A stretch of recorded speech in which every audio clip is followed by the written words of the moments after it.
My job is to always try and improve the squad and never be satisfied. Never.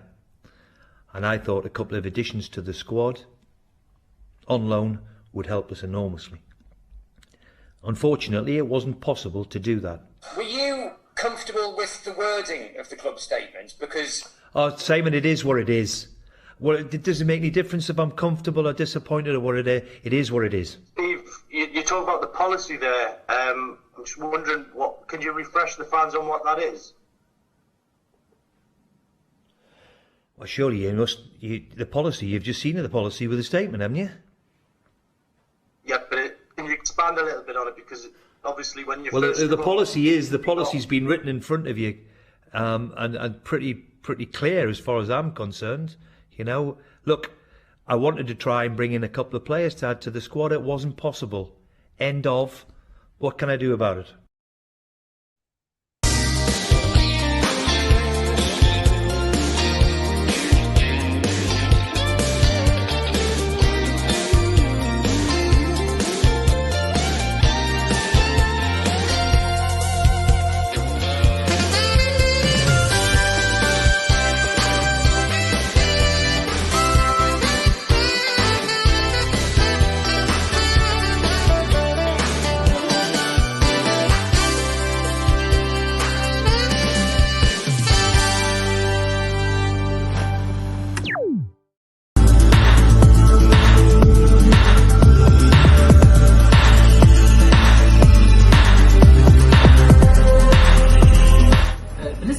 ستيف بروس مثلا يحط لك 5 في خط الدفاع ويلعب مهاجمين. Excuse me. اللاعبين اللي في النص. What is your VPN? My VPN? Yes. My VPN is Spider VPN.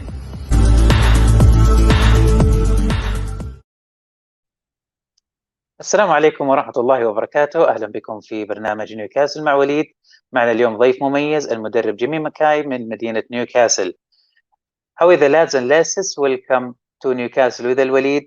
Today I have a built-up show. I line up with my son وليد and my mirror Jamie Mackay. And now don't go anywhere because I have a good top kaji with some proper pana for you all to listen to. Welcome, Jamie, and thanks for coming. That was special. That's some opening. That. Nice to see you again, mate. Thanks for having me. We seem to get a date in every time the fixture list comes out to do this show. So that was some introduction. So I'm looking forward to this one, mate. As always, Newcastle Man United. Welcome, Jimmy, and we have you. We are honored to have you. I think this is maybe third or fourth time. I always like Manchester United games because I always try to book you before any broadcasters, and lucky me, I get you this time. Coach Jimmy, first topic before we going to the big game tomorrow. I have some. I enjoy coaching, so I'm happy that you are a coach, so I can discuss some coaching things. Let's start with this video, and we'll come talk about our first topic for tonight. No problem.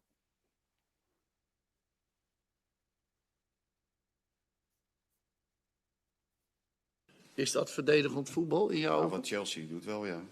Helemaal niet, Valentijn. Je hebt er helemaal geen verstand van. Het spijt me dat ik het moet zeggen. Ja. Maar je bent gewoon een journalist. Ja. En je wil jouw visie doorvoeren. Maar je hebt geen visie in voetbal. Nee. Je hebt een visie voor de krant. Fantastisch. Ja. Je trekt aandacht enzovoort. Maar met 5-3-2 of 5-2-3 kan je ongelooflijk goed aanvallen. En Chelsea laat dat iedere keer zien. Met verschillende opstellingen. En ik neem een petje af voor meneer Tuchel. Want die heeft halverwege is hij ingestapt. Dus jij hebt genoten van Chelsea, Manchester City. Heb jij meer genoten van Chelsea dan van Manchester City? Ja, natuurlijk. Je moet mijn boekjes lezen, want dat doe je waarschijnlijk ook niet. That was Luis van Gaal, previous manager of Manchester United.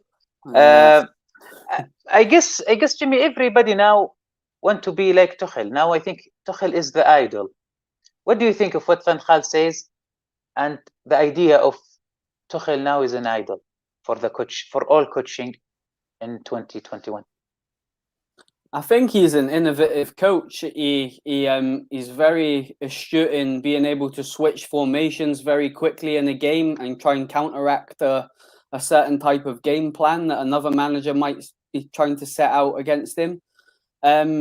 German coaches are traditionally very well drilled technical coaches. Their players know their roles. It's not uncommon for a German player switch a position and start playing that position. I'll give you an example. Philipp Lahm done it. He was a left back when he started out at Stuttgart. And then when he came back to Bayern Munich after his loan, they played him as a right back. And then later on in his career, he was actually playing defensive midfielder under Guardiola when he was at Bayern Munich. So German players are very intelligent players, but you have to have an intelligent mindset from a manager to be able to think, do you know what? I think you've got the technical ability for me to be able to play you in a different role. And I feel like with Chelsea, they've inherited that with Tuchel. PSG's chairman said he was the best manager in the world. I know he got rid of him because they wasn't quite hitting the heights of where he seed PSG to go. But if you look at traditionally, Paris haven't really done anything since he left. Pochettino didn't win the league in a league not very competitive, let's be honest. And the money that PSG spend, they should be winning the French league that should be a minimum. And they didn't last year. Was that Tuchel's fault or not? I don't know. But Chelsea are benefiting from that now. But there's a lot of managers there. I think people are looking at Tuchel because he's doing a great job in England. But Nagelsmann's another fantastic coach. He's a very introverted managerial-wise that he had Hoffenheim playing some of the best football in Europe, and he was 36. I'm 31, and I think he's 37 now, and he's manager of Bayern Munich. You know, and I work for a bank, so it's a case of look at what he's doing, and he's only a couple of years older than me. So it's amazing, really. But it gives you inspiration to appreciate if you do have a style of play and you like a certain type of football. Go down that route, and I try my hardest at under 11s. It's difficult because they're very young, they're very raw. Sometimes they want to listen, sometimes they're tired. But we're trying to sort of get to the point with our team that we're playing a certain style of football now, and it's took us. I think I was at the club for 20 games last year, and we've had a full pre-season and 2 friendlies this season, and it's just starting to click. So it takes a long time to change that, but. The German model of bringing young managers in and giving them big jobs, like Tuchel's not necessarily done great as a career, but everybody's looking at him now as the next big thing. He got sacked from Borussia Dortmund because he wasn't doing good enough, and then he went to Paris. He got big acclaims there, big money, big backing, and they ended up getting rid of him. And if it goes wrong at Chelsea, Abramovich will just get rid of him. It's what he does, but he's a fantastic manager. I really like him. I love what he does. I love what he stands for. I love how he talks about the game. And he's a modern day manager. And there's football's changing, and you've got dinosaur managers that are just not moving with the times. And you've got managers like him, like Nagelsmann, like Frank's another great manager at Brentford. He plays some really good attacking style of football. You've got Borussia Dortmund's new manager, Marco Rose. He's another German manager that's come through and started to build himself up from the lower clubs. He went through Salzburg, Leipzig, Mönchengladbach, now Dortmund. And there's always progressional routes in their careers. Marshall's another good manager from America that's just got the Leipzig job. He was Salzburg's manager, so they've obviously got an affiliation. There's so many good managers in Europe, and it surprises me that we don't see more managers from Europe come into the Premier League. But there's that much money involved with the Premier League, our league, that these people don't get time to put their stamp on things. If they don't do well in the first 6 months, they're out. So it's a difficult one. But what Tuchel done in a short space of time at Chelsea, he came in and started picking players that weren't getting a game, like Alonso, like Emerson at left back. He put that 5 at the back formation, but when Chelsea are in possession, it's a 3 at the back and the fullbacks push up. So it's very intelligent management. And if you can analyze a game that Chelsea play, you will see the tactical adjustments that he makes. He switches formations 3 or 4 times in one half, and it's fantastic. And the level of coaching and the ability to do that is on another level. But there's lots of good managers out there that play completely different styles of football, but they don't win the Champions League, so no one's talking about them. But Hussein Hartel's another one at Southampton, a very good manager, plays a rigid 4-4-2 and presses out of possession very high. His players are very good technically when they have the ball, and he's got his football. And I feel like I love seeing that. I like watching Southampton. They played us off the park the other week, and there's a lot of managers that have a certain ideology of the way they want to play because they've been brought up differently to maybe a British manager. All the British managers tend to sort of play the same sort of style of play. And I suppose it's just it's not with the times now. And football's evolved. Goalkeepers need to be good at passing nowadays. That didn't exist 10 years ago. If you can't play a sweeper keeper, you're not Manchester City's goalkeeper. Look at Joe Hart. They got rid of him. He was a world-class goalkeeper at Manchester City. He was there for years. And Guardiola's like, nah, you can't do this, you're gone.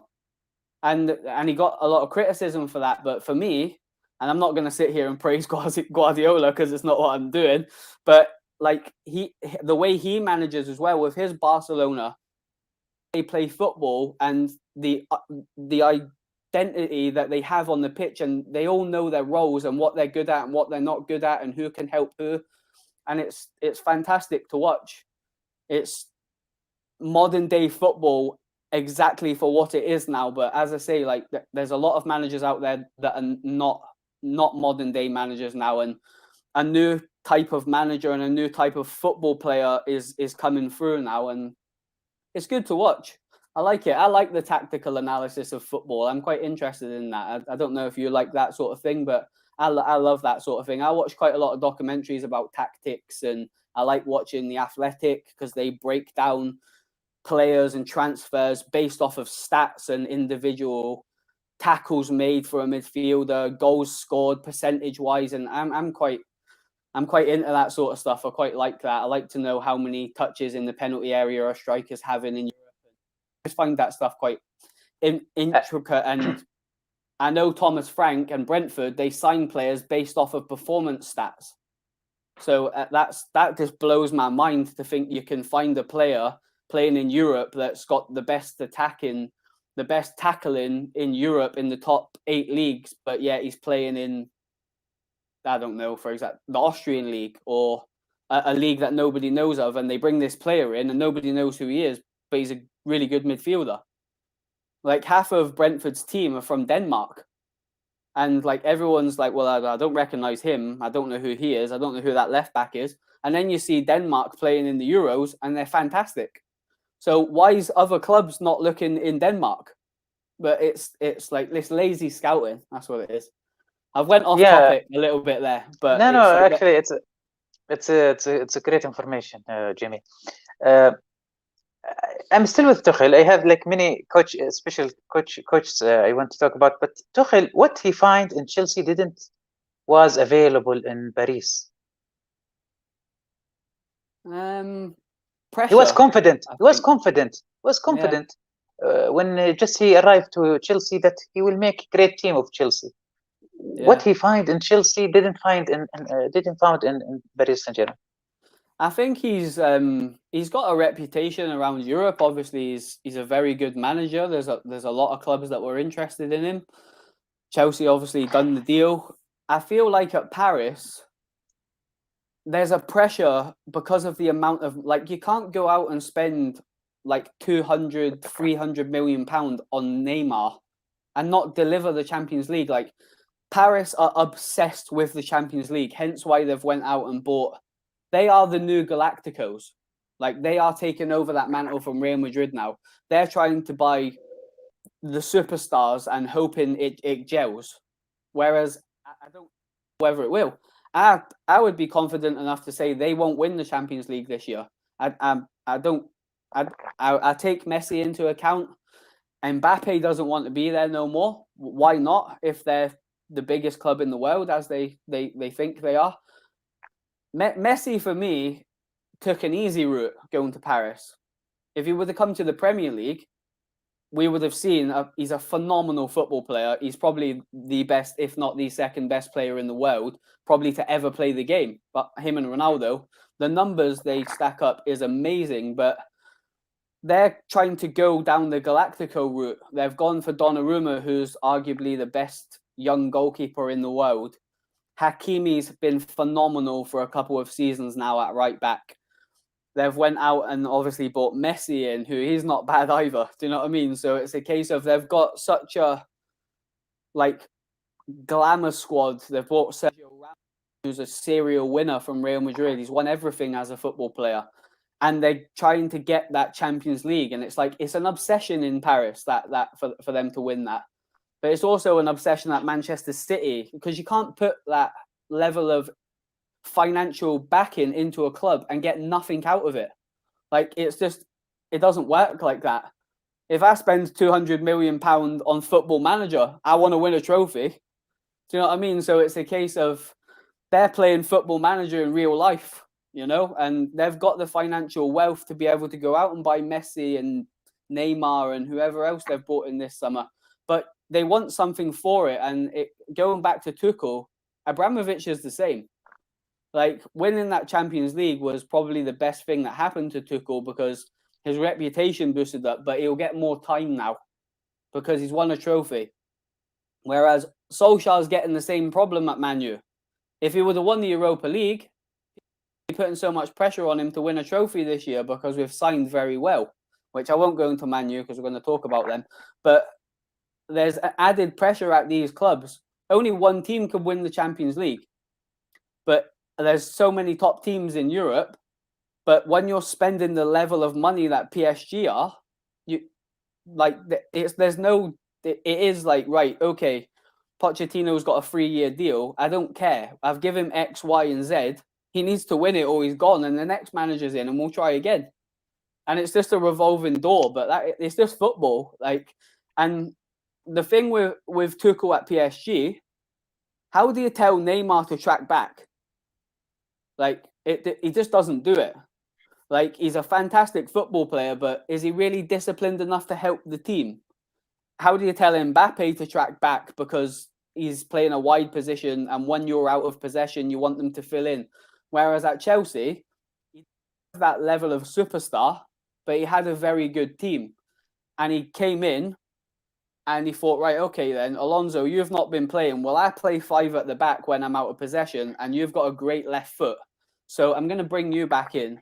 Emerson, you're going to get your chat. And he came in and he picked players that fit his style of play, not players that have been playing for Chelsea.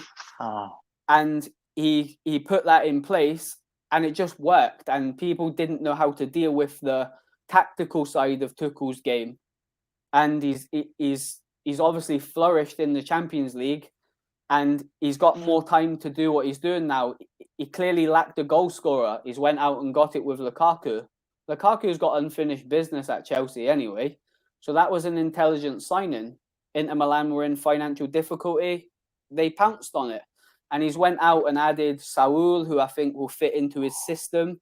The thing I like about Tuchel, German managers in general, is they buy to fit the system, not because of the name on the back of the shirt. It doesn't mean they're not good players who he's signing. Lukaku's a fantastic striker. Saul's a very good world-class midfielder. But they fit the system, and he will not change the system to fit in personnel. Whereas I feel like at Paris, they're just going to try and put everybody in the pitch and just kind of hope for the best. But they've got a very good manager. Pochettino's a very good manager. Although he hasn't won anything, tactically, he's very good. And I've seen a lot tactically at Tottenham that impressed me with him, with his pressing game and his out of possession, sort of high press up the pitch. He developed the career of Harry Kane, Dele Alli, who's literally went off the face of the earth under Jose, and now he's finding his feet again. And I feel like he's got the technical ability as a coach to be able to manage that team, but it must be the hardest job in the world at Paris. So much pressure because the financial aspect. And the confident, I think even Pochettino left maybe more than 1 year, he gave confidence to the player of Tottenham. Yes, yeah, he They're did. Yeah, they're so confident. Son, Mora, Kane, and the other that's players. the thing. He came from, he went from Espanyol, and then he came to Southampton, and nobody had heard of him. And then he played this great style of football at Southampton, who are very good at recruiting managers. They don't necessarily look at English managers. They look at European managers that are probably good with working with a younger player, because they do buy young up-and-coming players to try and sell on, like they've done with Danny Ings. So that's their philosophy, and they've got a root of a tradition as a club, how they want to recruit and how they want to be a selling club. They've done it with Mane, they've done it with Lovren to Liverpool, Lallana. Like they're very good at developing young players and selling them on for bigger money.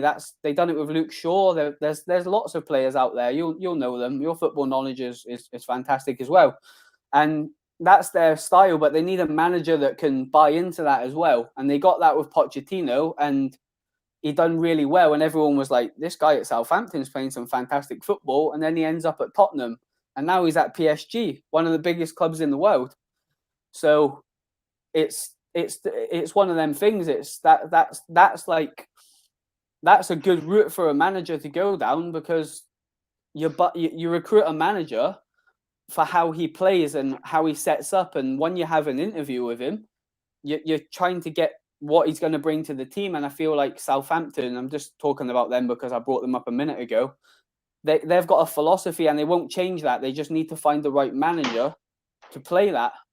Whereas I think there's a lot of clubs in the Premier League that probably lack that. Maybe one of them. Maybe they need a more intricate sort of European-based manager that's going to bring a little bit of entertainment. Like it's like Doomsday at St James's Park sometimes. The football's terrible. Maybe they got that with Rafa. I know he didn't have that good of a squad, but they had a solid foundation. You knew what Newcastle was. You're coming to St James's Park, you were going to have a hard game because defensively they would be very good. Like Benitez is a defensive manager, but that's a craft as well. Like it doesn't always have to be glamour football.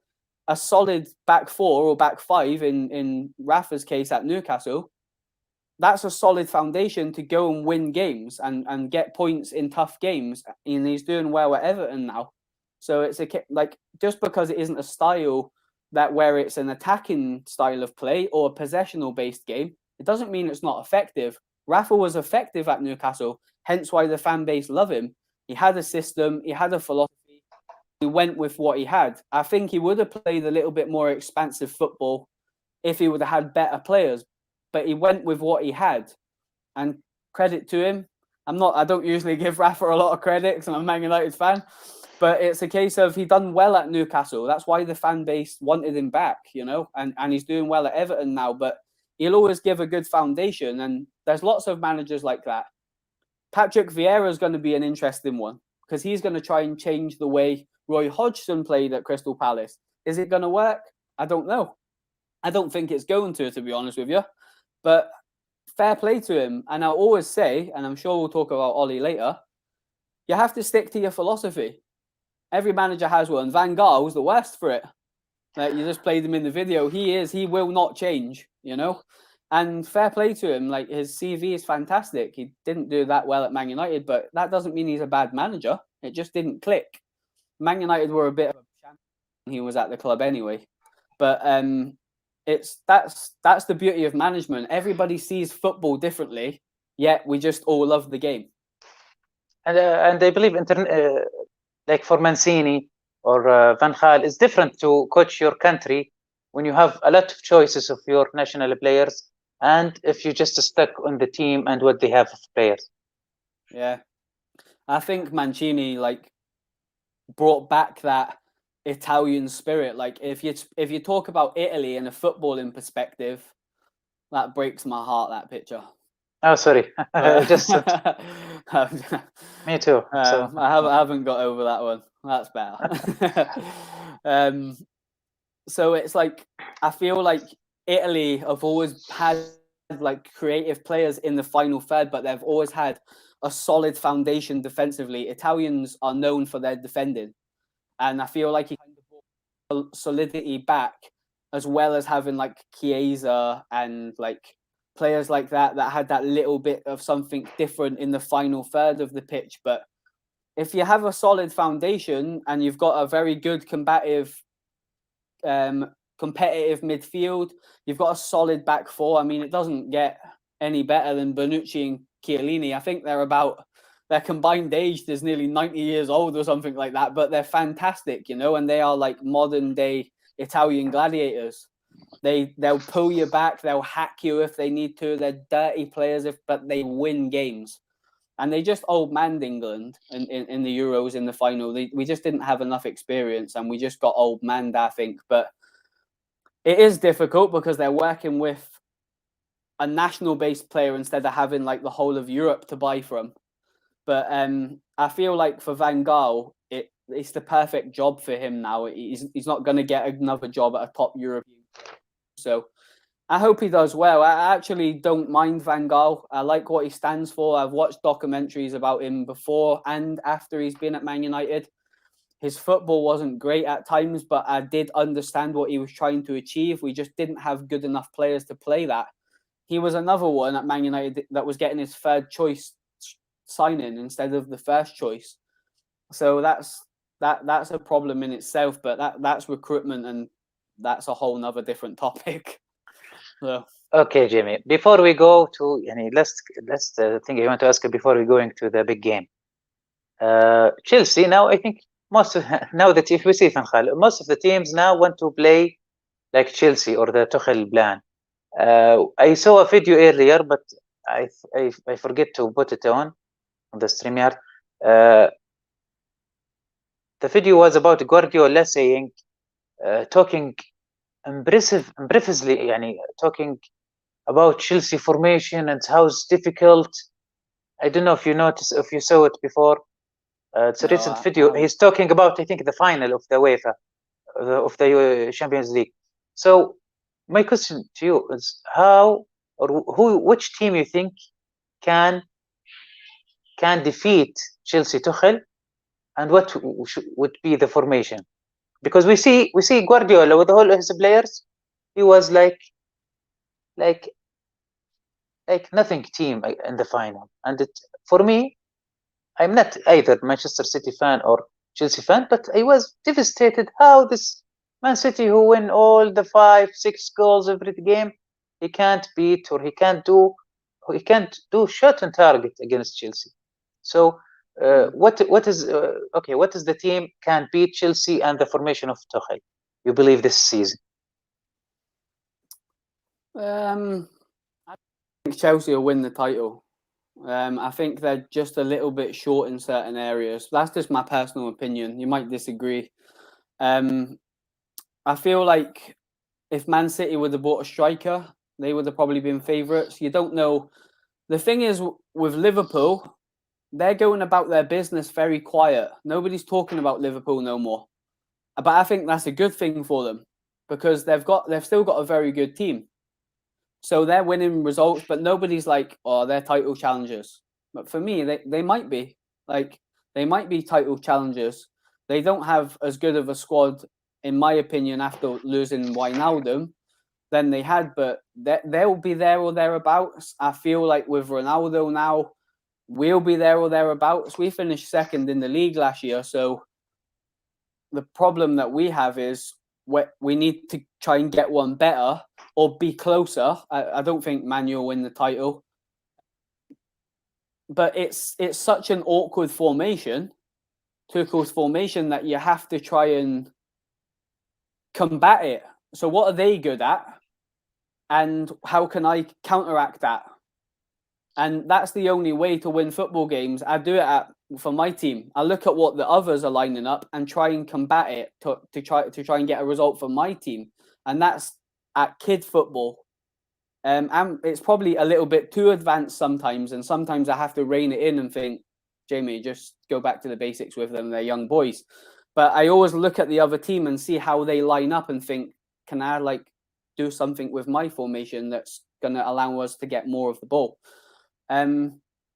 And I feel like that's what teams are going to have to sort out with Tuchel. I don't think Chelsea are an unbeatable team. I think they're just very well organised. They have a manager that's very capable of switching a formation to counteract the style of play. But I don't think they're unbeatable. I generally don't think they'll win the league.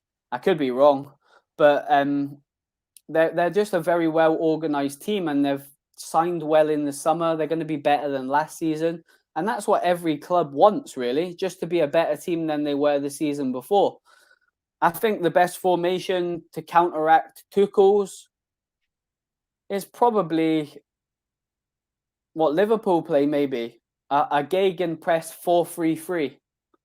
Because if you look at, and I won't go in too much on this because it would take too long, but when Chelsea don't have the ball, they have 5 at the back.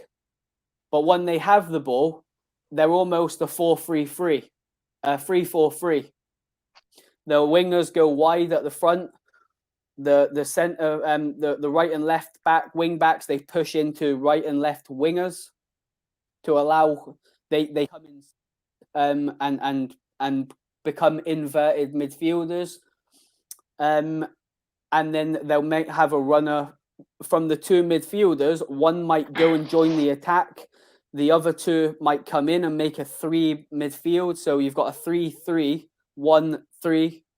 And it's a case of they all know their jobs. And when they're in and out of possession, they know their roles. I would love to listen to the way he coaches because it would be fascinating. But I think every manager to a certain extent will always have their out of possession, in possession formations. Just maybe not Bruce. But it's a case of that's just basic football and tactics. I feel like you're not always going to be in that rigid formation. When you've got the ball, you don't want 5 at the back. But when you're in out of possession, you do. I feel like if you had a Firmino that could drop in front of that 3, and you had your wide players on a counter attack, you could probably get the ball out nice and early. But then you've got to get past 3 defenders. But Firmino drops deep for Liverpool and allows runners to go where he should be. He's not a traditional centre forward in a 3. He plays a false 9 role. He drops in and almost he's playing a cam role in a diamond midfield. And then Salah and Mane are really wide. And the majority of Liverpool's goals come from them 2. So that's also, but there's lots of ways you can try and counteract what Chelsea do. Sam Allardyce is labelled a negative manager, but he has a target man. He gets the ball up front as quick as he can. The guy will hold the play up. Sam Allardyce gets results. He's kept lots of people in the Premier League. So there's so many different ways that you could try and play against Chelsea, but they have 3 formations. So it's a case of you just got to try your best. And hopefully Cristiano will be able to nod one for us against them this season and we can beat them. But Ollie's got different ways of playing, but it's different personnel, different game management, and it matters about who you're playing. I always say, don't complicate football too much, and don't be set in that mindset of no, we play a 4-4-2, because another team is going to try and smother that 4-4-2. So therefore, you have to try and change something. I think Brentford are Brighton. They have a very good manager. They play different systems quite a lot. Sometimes they'll have 2 up front. Sometimes they'll have 1 with 2 wide wingers in a 3 up front. I really like Graham Potter. I think he's a very good English manager.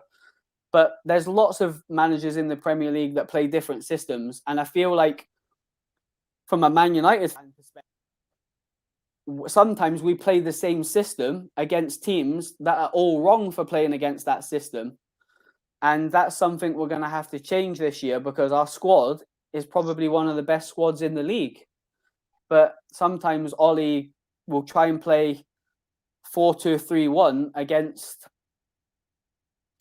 I don't know, a Southampton or a Wolves that play 5 at the back. And we don't have enough players in the right areas to influence the game. I mean, we wasn't good against Wolves last game. And this is where I feel like we potentially could come unstuck tomorrow. Maybe Newcastle will just smother us and try and like keep 5 at the back and make it awkward for us, and then it's up to us to play through that and change the style of the game plan. And I haven't seen that too much from Ollie. That's my biggest question with him, that he doesn't adapt when he needs to. When plan A is not, doesn't necessarily have a plan B. So, and that's what cost us in the Europa League. Villarreal were very rigid, very hard to break down, and we just kept going and hoping something was going to give. And we got beat in the final. So that's what happens when you don't have plan A, B, C, and D, because the top managers, they do have that. I will come to this point later on, the plan B of Solskjaer. But let's go to Old Trafford. And first the question, Jimmy, will he start the game? I think so, yeah. I listened to Solskjaer's press conference earlier, and he's definitely going to play. So any Newcastle fans out there were hoping that he wasn't going to play. I think from the start or substitution.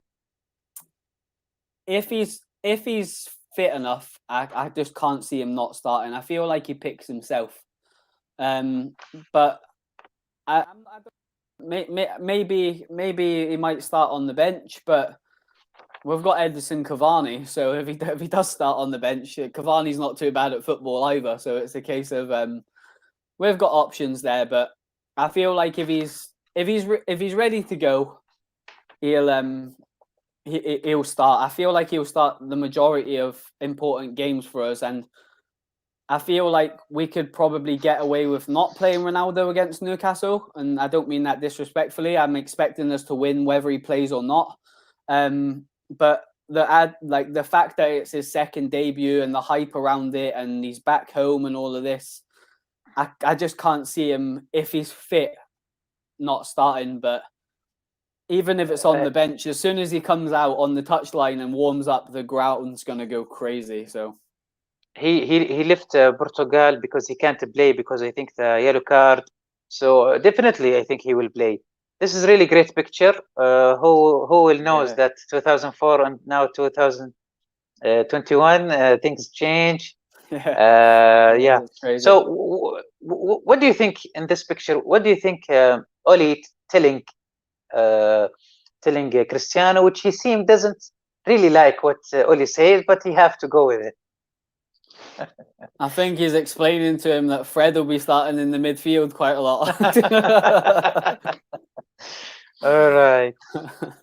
Okay. Regarding Solskjaer, I said they will come to this. Really, he doesn't have a plan B. I think his plan B is just put the other player, other striker or forward player on the bench to put it to just replace them. This is his plan B. Put Cavani, Rashford, who he has in the bench. This is his plan B. Now I think Cristiano Ronaldo. Now okay. This is the difference. Now Cristiano he play with Mourinho, under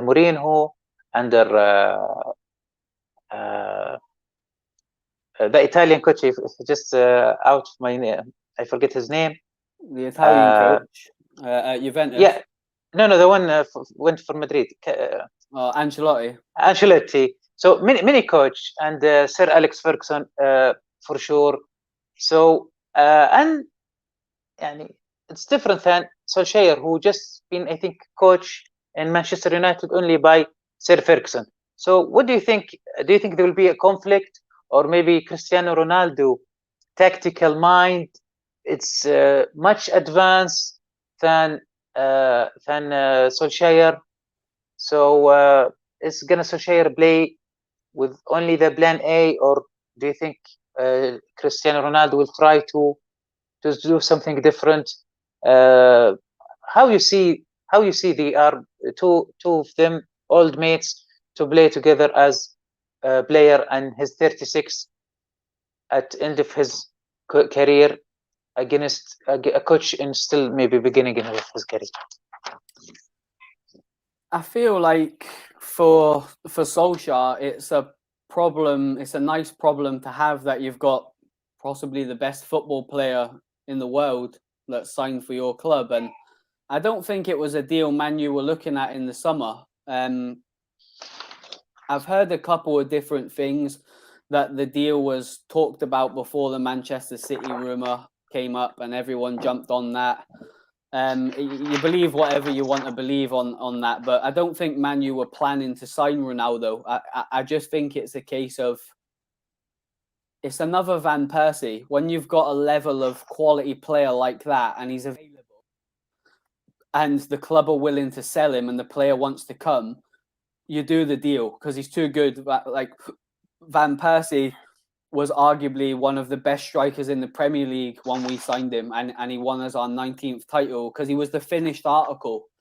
I feel like you can't not sign Ronaldo, especially with the romance that he used to play for us and all that sort of stuff. And we made him the player he was, and then he went on to do what he's done at Juventus and Real Madrid. He's had a fantastic career.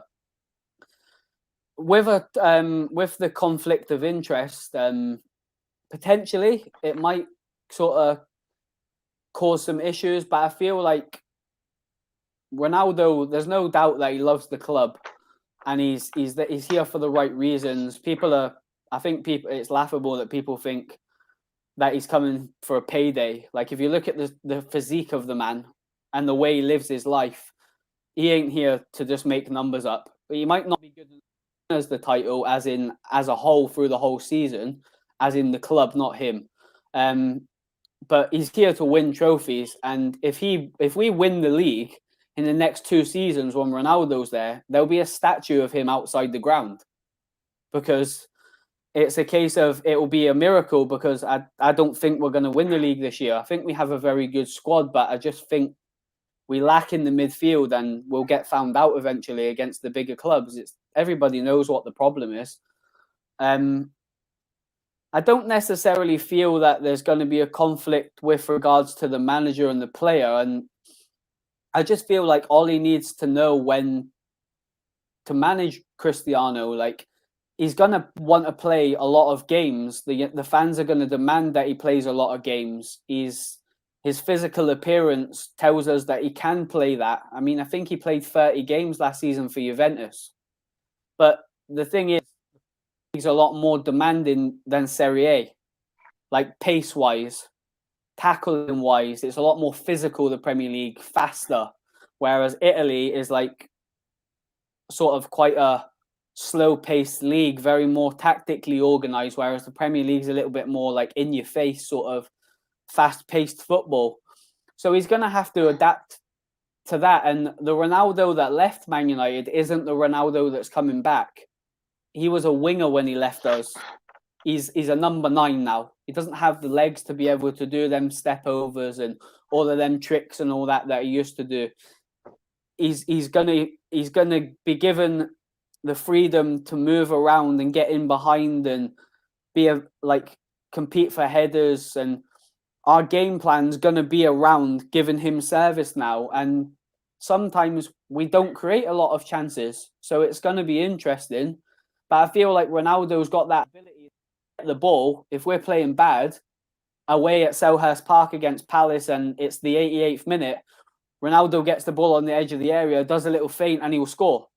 And I feel like we'll win games now that we wouldn't win usually because of maybe the tactics. Sancho's going to take time. He's got ability, but they need to be looking at Cristiano. Greenwood, Rashford, Sancho need to be looking at him and seeing how he conducts himself as a professional athlete and football player and learning from him, because he's only going to be here for a couple of seasons. Same with Cavani. He's going to leave at the end of the season. We've got to make the most of that experience, because Cavani and Ronaldo are absolute superstars in football. Like Cavani's, and he doesn't get enough credit from Man United fans. He's phenomenal. He's my favourite player. Like, I love him. And great is his ability to track back when he loses the ball. It's not just about scoring the goals. It's, I'm a proper football player. I'm going to work hard here.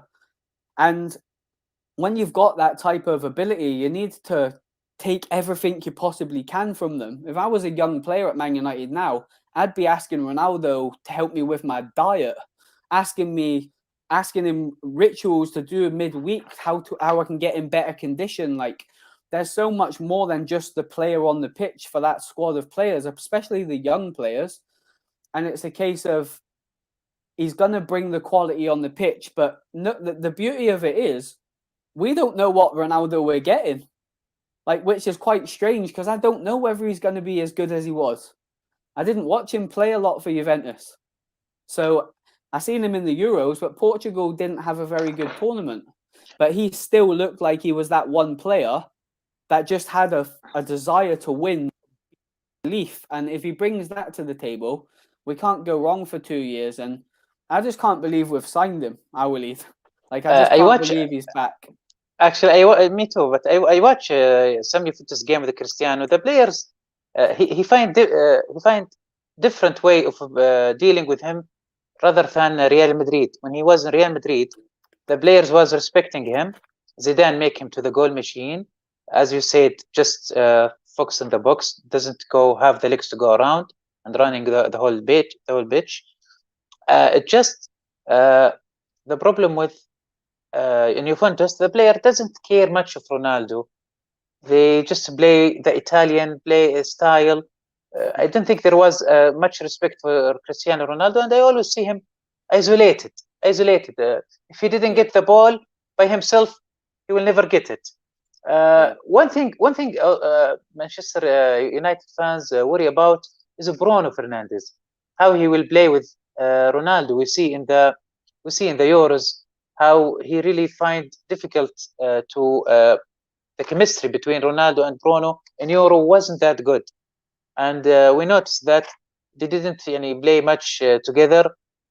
So do you think this will happen in with Manchester, or they will it's going to be different than Portugal team? I think Bruno will love playing just behind Cristiano at Man United. The thing with Bruno, I'll keep this short on Bruno, but Bruno got ran into the ground by Solskjaer last year, and this is an issue with Solskjaer. He plays the same players all the time. There's like 5 or 6 players in that Man United squad that I know are going to start every game. If they're fit, they're going to start every game. Luke Shaw, Aaron Wan-Bissaka, Maguire, Varane now, McTominay if he's Fred if he's fit, and Bruno, and they're gonna play. Maybe not so Fred anymore, but Bruno, Luke Shaw, them players, they're always going to be playing no matter what, and they don't get any rest. Bruno played in games last season in the Carabao Cup. Like, why? Like, are we not good enough to go and beat Sheffield Wednesday or whoever we played? Why do we need Bruno? Like, do you know what I mean? So this is where the squad needs to come in. And Man U do have a big squad this year. Like, Donny van der Beek needs a chance. Mata's still at the club. Like, play these players in the smaller games. Like, give him a rest. And I feel like I was with my friend last weekend back home, and he's Portuguese, and he was like having a joke with me saying Bruno was awful because he didn't play good at the Euros. And I said to him, you understand, he played every single game for us, like, bar probably a couple of substitute, and then we weren't playing well, so we brought him on and he influenced the game, whereas he's had a rest now and we're seeing Bruno back to being Bruno. He done well in pre-season, scored a couple of good goals, great free kick. So you think he was exhausted in the Euros? Yeah, 100%. Like, I watched him for the whole season, and his energy, his creativity, his brain works before he's even got the ball. And his ability to find little passes, his free kick, he looked like he had no energy when I was watching him for Portugal. And it actually made me sad, because you like seeing your international players do well that play for your club. You have some sort of pride of watching Portugal because Bruno plays for them. And he just looked shot, and he was getting pelters on Twitter, and everyone was saying he's awful and he's no Kevin De Bruyne and all of it. And I'm just like, the guy's played every single game this season and hasn't had a rest. And he's not playing well on an elite level. Like, international football in the Euros towards the this last 16 quarterfinals, you're playing world-class teams, you know, and I could see it a mile off, but I watch him every week. So I knew he wasn't fit, and he got outshone by Renato Sanchez, who was the forgotten player when he went to Bayern Munich. Now everybody wants him again. It's just football. It's fickle. Like you can have a bad month and all of a sudden you're a bad player. And it's just like, because Bruno didn't have a good, Portugal didn't have a good tournament. My friend wants the manager to be sacked. He doesn't like him. So, but he also said, people think Ronaldo are finished. No way has he finished. So he was the one that told me that Ronaldo was signing because it was breaking in the Portuguese media, and he was on my phone on Portuguese websites and he was translating what it says on the page to tell me what was happening. So they were a little bit more advanced than the English press. And he said to me, it's a done deal. He's coming to Man United, it says on here. And I rang my dad and I was like, Cristiano's coming home.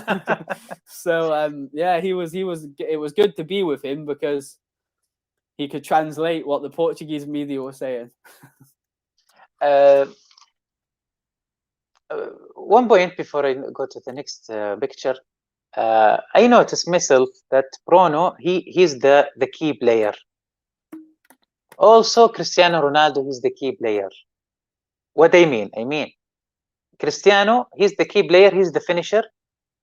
So the plan should be planned with, the whole plan. One of the goal of the plan is to give the right, appropriate, proper service to Ronaldo. Okay, but Bruno Fernandes, he should follow this, I believe, follow this line. But in general, I saw Bruno, he play mastermind. He play with the creativity. Give to Pogba the ball, give to Maguire. He doing what he believe, easy ball. This is very much hard to find a player skillful to play easy ball. But now he should be focused more on Ronaldo. What do you think what I'm saying? I think it matters what you've got in front of you. Sometimes you're going to be playing a team that needs a little bit more patience, needs a little bit more build-up. So I feel like Fernandes is very good, like what you just said. You just nailed it on the head. He picks the right pass a lot, but he also wastes passes sometimes when he's trying too hard. He loses the ball a lot, Fernandes. And he gets away with it because we love him. Like, if it was for another club, the fans would probably be like, it's the ball. And I know Man United fans that complain about him, like, because he loses the ball. But the thing is with Portuguese footballers, I've watched the Portuguese league since I was probably 14 because of my friend. They do look for more attacking. Portuguese players are not traditionally very defensive players. Look at the best: Figo, Quaresma, Ronaldo. I could name loads more, but you get what I mean. Like, they're all attacking players. You don't ever hear about Luis Nani. Yeah, you don't hear about a great centre-back in Portugal. They do have them. Ruben Diaz at Manchester City is a fantastic centre-back. He's Portuguese, but you never really hear about that. Portuguese is all the flair players. And I feel like Bruno's adapted his game a little bit at Man United because he's had to, because of the level of quality he's playing against. Whereas in Portugal, he was like he does now, but them balls weren't being wasted. They were getting to where they were getting to because he was playing for Sporting Lisbon, who's quite a big club. Well, they won the league last year in Portugal. And the level of the league, he stood at, I think he got like 34 goals or something like that, like from a centre attacking midfielder. That's amazing numbers. And because I watch Portuguese football, when he got linked to Man United, I'd been watching him at Sporting Lisbon for 2 years, and he was fantastic. And he was linked with Liverpool, he was linked with Tottenham, and I was like, oh God, I hope he don't go to them. Because he's just got a Premier League style of play. And I just knew he was going to fit in. I just knew he was going to be perfect for Man United because he's a Manchester United player. And that gets said all the time. That's cliche. But he's attack-minded. He's intelligent with the ball. He's not afraid to have a go and beat a man. Intricate pass. And Man United fans love him. And the thing is, we haven't had the chance to tell him we love him from the stands because of COVID.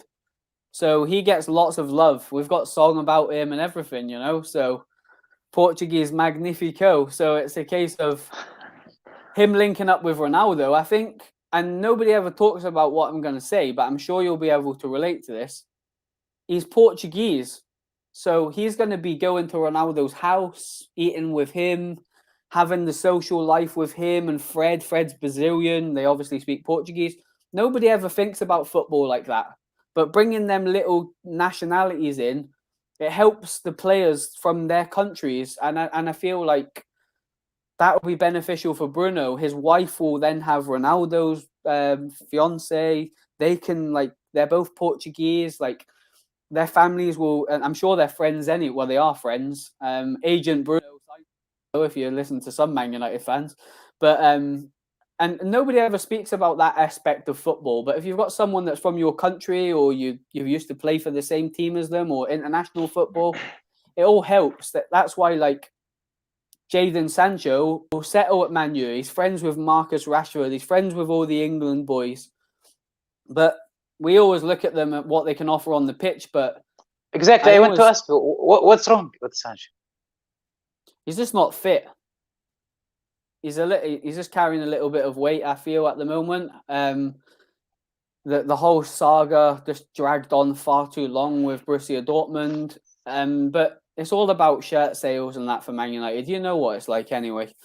It has to be done at the right point when they're launching the kit and then they launch Sancho so people can buy the shirts. They're not stupid, the people that work for Man United. They know what they're doing. But traditionally, for the last 2 seasons, and stats will back this up if anybody listening wants to look at it, Sancho hasn't been very good for Borussia Dortmund for the first 2 months of the season. And then he's come into his own around Christmas. And then he's went on to have a very good season. Why we've paid so much money for him. The potential and the ceiling that he has is very high. Man United have paid for the player that we're going to get in 3-4 years, the finished article, not now. I'm not too worried about Sancho. When we signed him, the fan base were buzzing about it, and I was as well because I think he's a great player. But he's nowhere near the finished article, and he's got to develop. He's got to understand the way we play. Solskjaer's got to manage him. Some games he's not going to play well. We're going to have to be patient with him.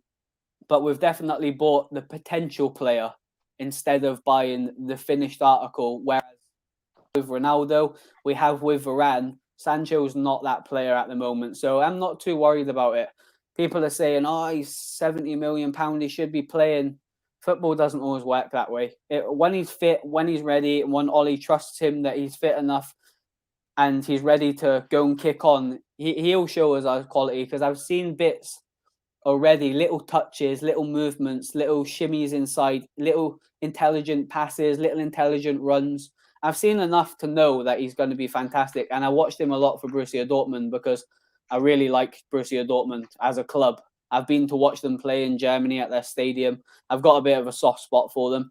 And he was fantastic there.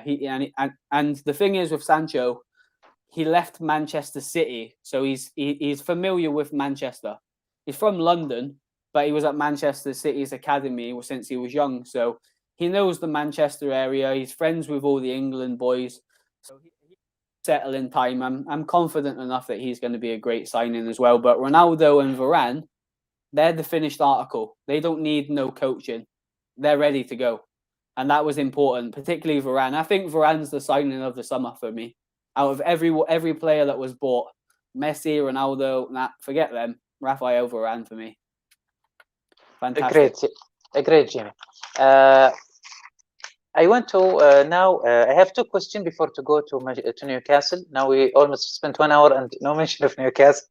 The fans will get to be angry from us. Okay, first question. I want to ask about Daniel James. He went to Leeds. He went for a loan or for good? For permanent. Good. Yeah. Okay. So I want to ask you what happened to Daniel James. I remember maybe 3 years ago when first game of the season, against Chelsea. He played, I think, the only best game I watched for him. I don't know what happened to him. They always say he's the next Ryan Giggs in the Wales, and he will improve, but nothing happened. He just came as, I think he was better. Maybe he didn't play good. So sum it up, what happened or why he left. I'll try and keep it brief because obviously there's quite a lot more you want to talk about on Daniel James. But I think Man United were recommended Daniel James by Ryan Giggs. He was obviously the Wales manager at the time. Well, I think he still is, but he's on a sabbatical or something like that. And he had ability. He was very raw. He had a lot of pace. And I think when Man U negotiated with Swansea, they paid £15 million for him. And I just think it was one of them signings that you just hope for the best. You hope you've went to the Championship and bought a young player with potential for a small fee in comparison to footballing fees, and he goes on to become a superstar. It didn't happen. He doesn't have the ability to play for Manchester United, and that's not being harsh to him. I actually quite like Daniel James. He always tried hard for us. Defensively, always helped out. He scored a couple of important goals. He gave us an outlet in the bigger games because of his pace, particularly when we played Manchester City. We've beat City quite a lot of times, and he's played an integral role in the game. I think they just took a gamble, and it didn't pay off, and they've tried to be persistent with him, and he's just not quite at the level. He was one step behind the other players. And you'll always get found out if you're not good enough for Manchester United or Chelsea, City, Liverpool. And I think it was just a gamble they were willing to take because it was a fee and it might have worked out. And to a certain extent, I think he did okay, the lad. But he was when Ronaldo comes in and Sancho comes in, you've got Martial, you've got Rashford, you've got Jadon Sancho. These are all like high-profile players. And that's not even speaking about Mason Greenwood, who's come on another level of his game now. And I think he was looking at it and thinking, I'm not going to get a game here.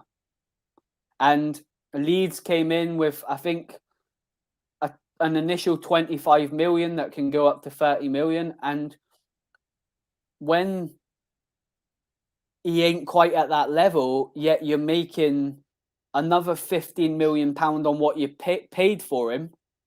From a business perspective, it's a good deal for Man United. Leeds wanted him. We paid more money than them in the first place when we signed him. Leeds were at Leeds' stadium holding a shirt up, and then we offered Swansea more money. He was nearly going to sign for Leeds before he come to us.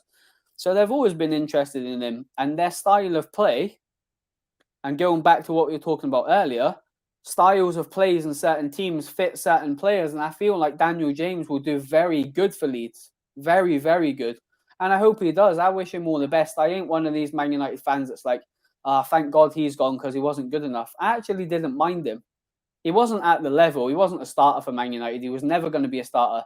But I'll give him a lot of credit because he's moved on. He's realised he's not going to play. He doesn't want to sit on the bench. He's going to go and play his football elsewhere. Whereas for Lingard, he's done the complete opposite. Whereas I don't understand why Lingard's still at Man United. Not because I don't like Lingard. I love Jesse. Great player. Funny guy. His Instagram is always entertaining. From a footballing perspective, he had a fantastic season at West Ham. And he was the star player. And now he's willing to get a bit of a pay rise and sit on Man United's bench, when the reason why he didn't make the Euros was because he didn't have a full season. And he's doing exactly the same now because he wants to be known as a Manchester United player. But I can be a Manchester United player, not play any games. What's the point? So that I give credit to Dan James for that, because he wants to play football, and fair play to him. And I generally hope he has a good career. Yeah, and he really, his first player, he gave 100%, I think. But okay, he did improve. He needs more games, and I think he will find great time in Leeds, And I remember a club statement. He said that he mean Liverpool. He will be tomorrow against Leeds. He said we'll play with teams play running like crazy. People. Yeah, So- he'll be a good player for Bielsa. He'll fit into their style nicely. Last question about Manchester before we go to Newcastle. I want to just ask you quickly, Jimmy. We know, everybody know who watch Manchester United is the weakness point is the center or defense midfielder. There is Fred, and he's a good player, but I don't think he's.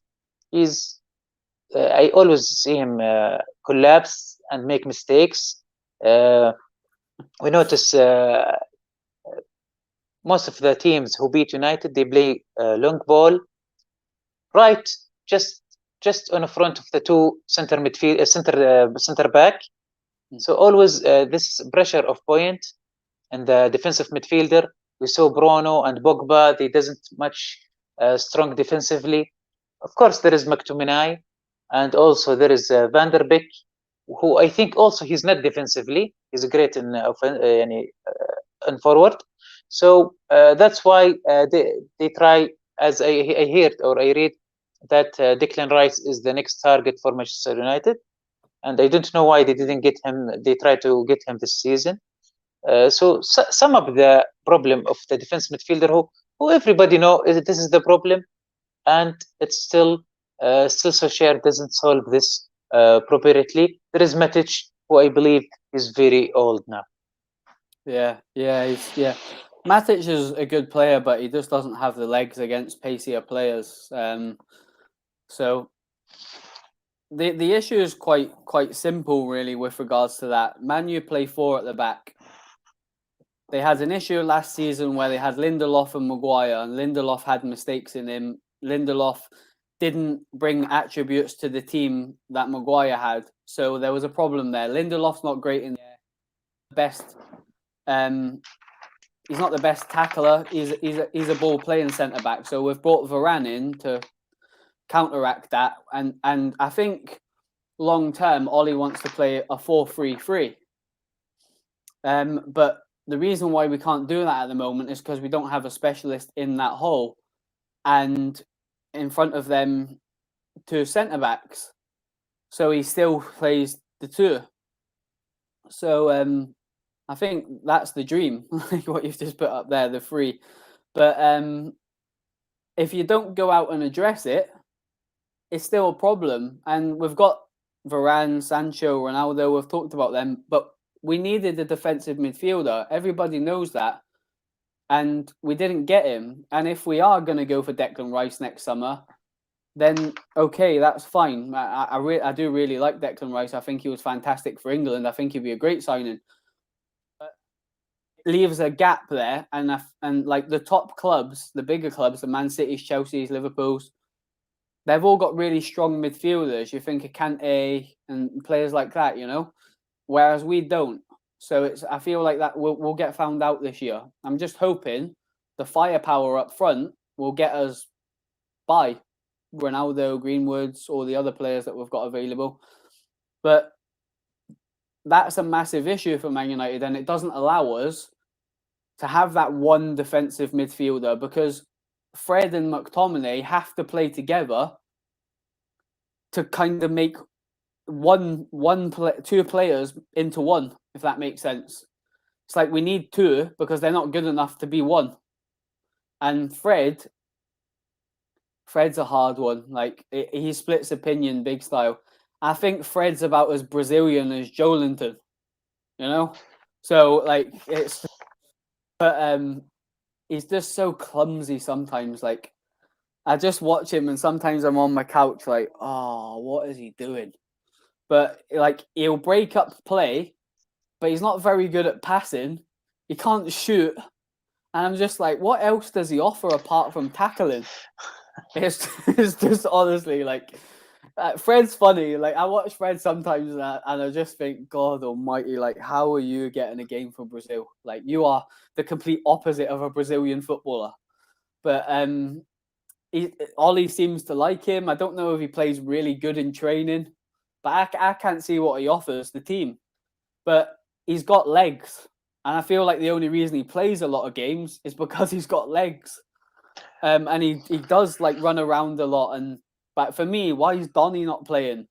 Why is Matic not playing? Why is Pogba not playing in that position? But Ollie's a creature of habit. He likes certain players in certain positions, and that's just the way it is. And that's why he trends on Twitter every single week when he picks his team, because nobody wants to see Fred in the team. But although I'm having a bit of a laugh and a joke, as soon as the whistle goes, I'll support Fred. You know, like he'll get a clap. I'm going to the Aston Villa game in a couple of weeks. If Fred, I'll be clapping him just as much as I'm clapping everybody else. He's a Manchester United player, you know, but we just need to address that area. But the problem is, وليد, and I'll cut this short now after I've mentioned this, because this will sum it up. When you're looking at a certain type of level player, he comes with a certain level of price, and you can't fill your gaps all in one summer, because if we went out and bought Declan Rice and all the other players we've bought, we would have spent 250, 300 million pounds. So it's impossible. And West Ham were in a position because I heard from somebody that we actually contacted West Ham about Rice, and they give us a figure that was just unpayable. So he's come through their academy. They've put a lot of financial into his career. He's becoming a very good player now on international level, as well as doing well for West Ham. They're in Europe. So his price has gone up majorly, and you're talking 90 to 100 million pound what they're wanting for him. And for a defensive midfield player to be paying that amount of money when you're probably not going to get any goals in that off of him, he's just going to stop goals. It's a lot of money to pay, and I feel like United are probably going to wait for that deal and maybe go down that route. They do need to sign a player in that position, so it's something they're going to have to address, but it's too much money. That's the problem. Football's out of control with money in the Premier League. You're paying stupid money for an average player now. Okay, speaking of money, let's move to Newcastle. And the only player we got this season is Willock. And we saw the statement from, let's see the statement first, from Steve Bruce. And we'll come to talk about Newcastle. My job is to always try and improve the squad and never be satisfied. Never. And I thought a couple of additions to the squad on loan would help us enormously. Unfortunately, it wasn't possible to do that. Were you comfortable with the wording of the club statement? Because... Oh, Simon, it is what it is. Well, it doesn't make any difference if I'm comfortable or disappointed or what it is. It is what it is. Steve, you talk about the policy there. I'm just wondering, can you refresh the fans on what that is? Well, surely the policy, you've just seen the policy with the statement, haven't you? Yeah, but can you expand a little bit on it? Because obviously when you the policy's been written in front of you, and pretty clear as far as I'm concerned. You know, look, I wanted to try and bring in a couple of players to add to the squad. It wasn't possible. End of. What can I do about it?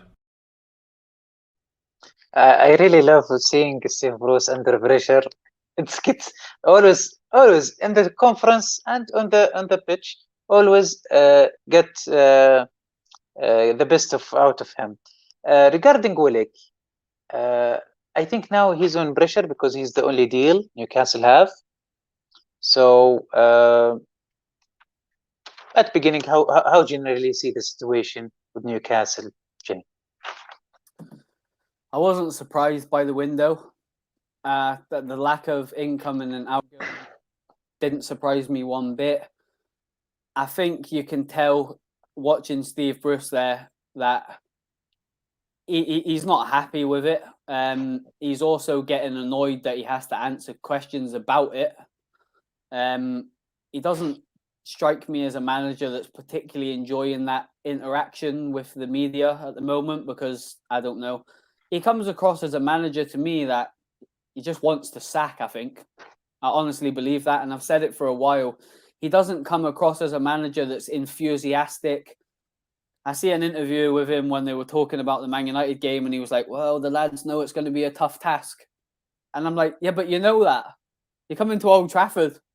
Like, we're a better club than Newcastle, so it's going to be a hard game. Like, give the fans something. If Newcastle fans want something, I'm here to give you it, because you just need a bit more. Like, do you know what I mean? Like, he's talking about doing that. Why is he not talking about his players? I don't get it.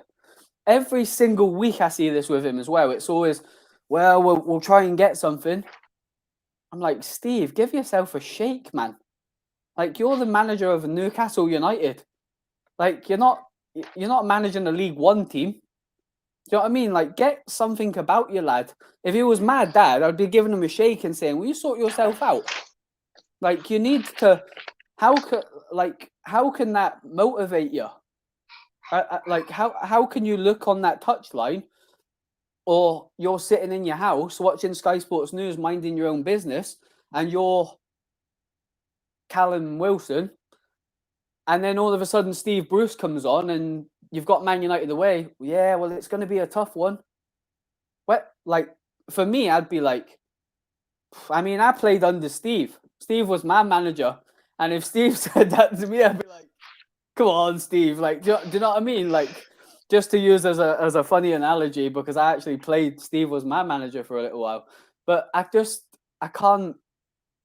don't get it. I don't understand him in general. I don't understand his footballing philosophy. And the thing is, he was a great player for Man United, right? And the player, as a player, I loved Bruce. He was fantastic for us. But as a manager, he's a dinosaur, like absolute dinosaur. And he's not showing a demeanor for me that wants to be a Newcastle manager. Every week I watch him, I just think it's like he's just saying, Mike, like just to get rid of me. They don't like me. I'm trying to come across negative to the local press. Just do the right thing, Mike. Give me my... And I'll settle off into the sunshine. Because he doesn't come across to me as a manager that's enjoying that job. I don't think tactically is very good. I think there's people beside him that do the work, like Graham Jones, for example.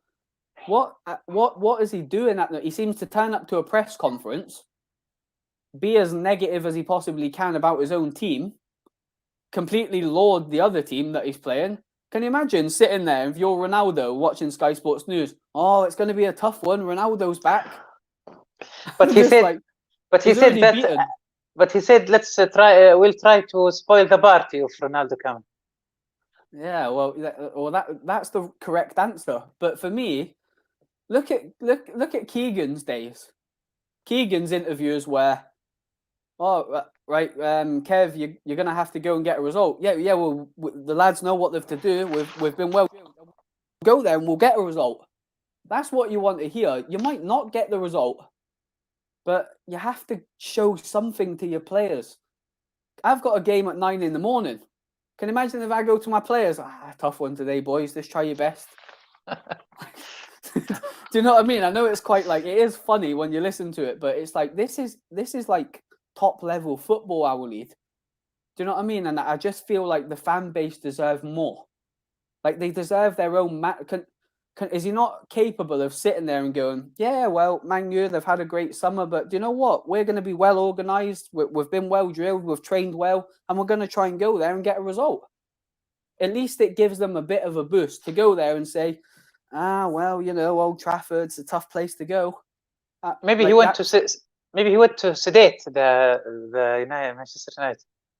Yeah, well, I don't know, but it's I get why the fan base is so don't like him, because his football's not great. Yeah, okay, the squad's not great. I get that. The squad isn't great, and he's got to do what he can do with what he's got. I do get it, but it's been like this for years, so everybody knows like what state Newcastle are in and where they are financially. And Ashley doesn't want to be there no more, and he's not putting money in. It's not a secret. But he just strikes me as a manager he's just trying to get the sack in the nicest possible way. And he'd probably disagree with me if he was sitting in front of me, but where's the passion, Steve? Like, do you know what I mean? Like, there's thousands upon thousands of Geordies. There's probably 4,000 or 5,000 fans going down tomorrow. Can you imagine sitting on the bus and, do you know what? I've had a busy week at work. I'm just gonna catch up. I'm looking forward to the game. Old Trafford, tough gig. Cheers, Steve. Do you know what I mean? Like, and you're downhearted anyway. And the thing is, you don't need that activity going into a game because, like, of the circumstances of Saturday, the Newcastle fans are going to hear some serious noise tomorrow. You know, like, Old Trafford is going to be bouncing when Ronaldo comes out. And like that's gonna, like, them Newcastle players, they're gonna be nervous. Like they just are, because the atmosphere is going to be fantastic. Everybody's going to be buoyant for Ronaldo to come out. Everyone's going to want to be in there nice and early to see him warm up and get introduced. And them 11 players, and I know Newcastle have injuries and key injuries, they're going to be nervous. I think they're going to be very nervous. And it's the case of, if you're not getting that support from your manager just before kickoff to say, come on then, lads, let's get on it then. Get your heads on the game. We know the game plan. We've worked all week on it. Let's go out and try and silence the crowd for 15 minutes, and we might nick one. Not, well, boys, you know, we'll just kind of hope for the best. I mean, Callum's out, but it's Old Trafford at the end of the day. If we get beaten, well, you know, like, I just can't relate to it. I couldn't do that to my team, and they're but Jimmy, maybe in the changing room, he's saying different things. Well, we'll never know, will we? But all we can go off is what he says in the press. So Wilson is out, and I believe he's. I don't know. What do you think? I believe Wilson repeated the same injury in the thigh muscles, because the way Bruce play, he doing counter attack, and you notice the body of Wilson. He's not a runner, not doing sprint the whole 90 minutes. So I think this is why he always injured. And this is what do you think? This is the plan tomorrow, but except Wilson, who will cover Wilson? Either of these bunny lads, Joelinton and Dwight Gale. Yeah, well, if it was up to me, mate, it would be Gale. I don't rate Joelinton. I don't think he's good enough. He's definitely not good enough as a centre forward. I think he's got some sort of ability, and might get a bit of criticism off the fans because I know they're sort of split on him. But I think he does have some sort of footballing ability, maybe from a wider position where he can influence. He's got a bit of pace about him. He's just got so much pressure on him, Joelinton. I kind of do feel a bit sorry for him, to be honest with you. But if that's the back three, I hope so, because that makes me happy that Lascelles is playing, if that's the case. I don't rate him at all. Fabian Schär's got a mistake in him. I think Greenwood would have a lot of fun with Richie at left back. So if that's the team, obviously bar Wilson. Wilson and Almiron maybe is still not sure if he will play or not, because the South America COVID situation. Yeah, which is disappointing from your perspective, because I actually quite like Miggy. But if that's the rules, that's the rules, and it means Fred can't play, so that might be a good thing for us. So, but I do like Almiron. I've seen him play live, and I actually quite like what he's about. There's definitely a talented player there, but I feel like we're going to have too much for Newcastle tomorrow anyway. But there has to be a game plan, and they should have been working on a game plan all week, and they knew Wilson was out, so I'm sure they would have been working with an 11 that's going to play the game. And it's going to come down to tactical, isn't it? And if I was going to Old Trafford and I was in Newcastle position, I'd be trying to smother Man United. Don't let them play. Make it hard for them. Try and get them to come on to us, because traditionally Man U ain't good at breaking teams down. Man U are better against the team that's coming on to us, so we can counter-attack. You're not going to get that against Newcastle tomorrow. They're going to try and get maximum on the ball, and he's going to try and create something, and they're going to try and nick a goal. He's the main man for them. I haven't seen him play live yet, so I'm hoping I can get back to St James's Park maybe in a few weeks when there's tickets available to go and watch him, because I haven't seen him play live, and I want to, because I think he's fantastic. But there's a lot of pressure on Willock. Think he's a good signing.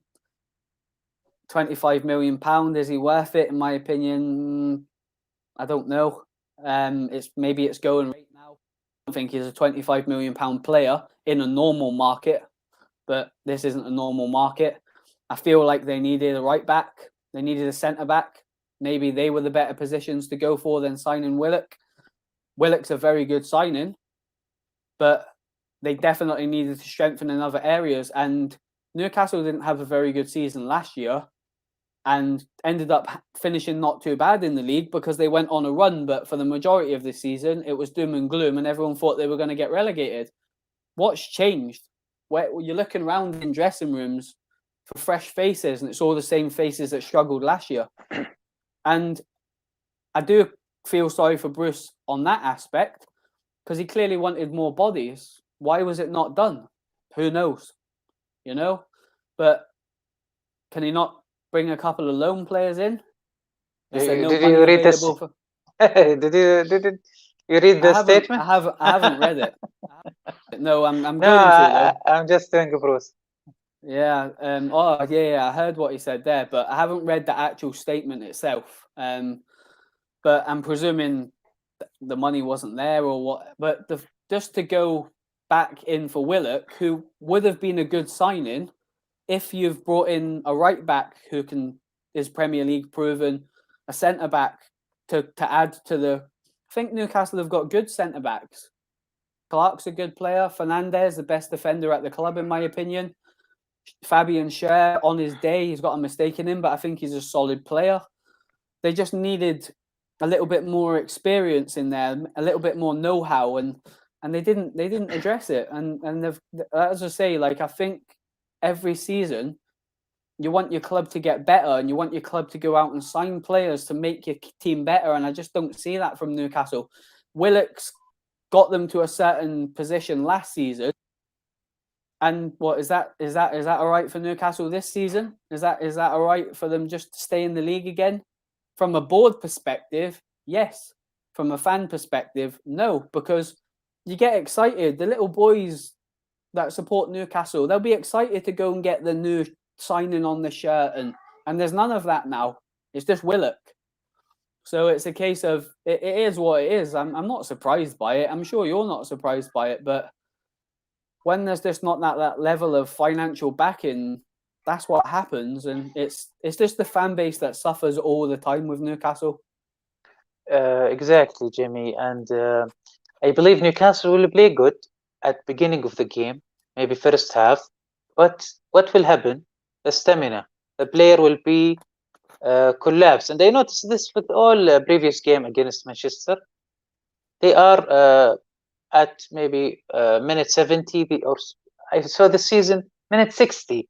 They dropped down, and I always in the match day live, so I said, okay, now I think we're gonna concede a goal, because I can't see the players hardly running, and still 30 minutes to play more, and Steve Bruce doesn't do any change.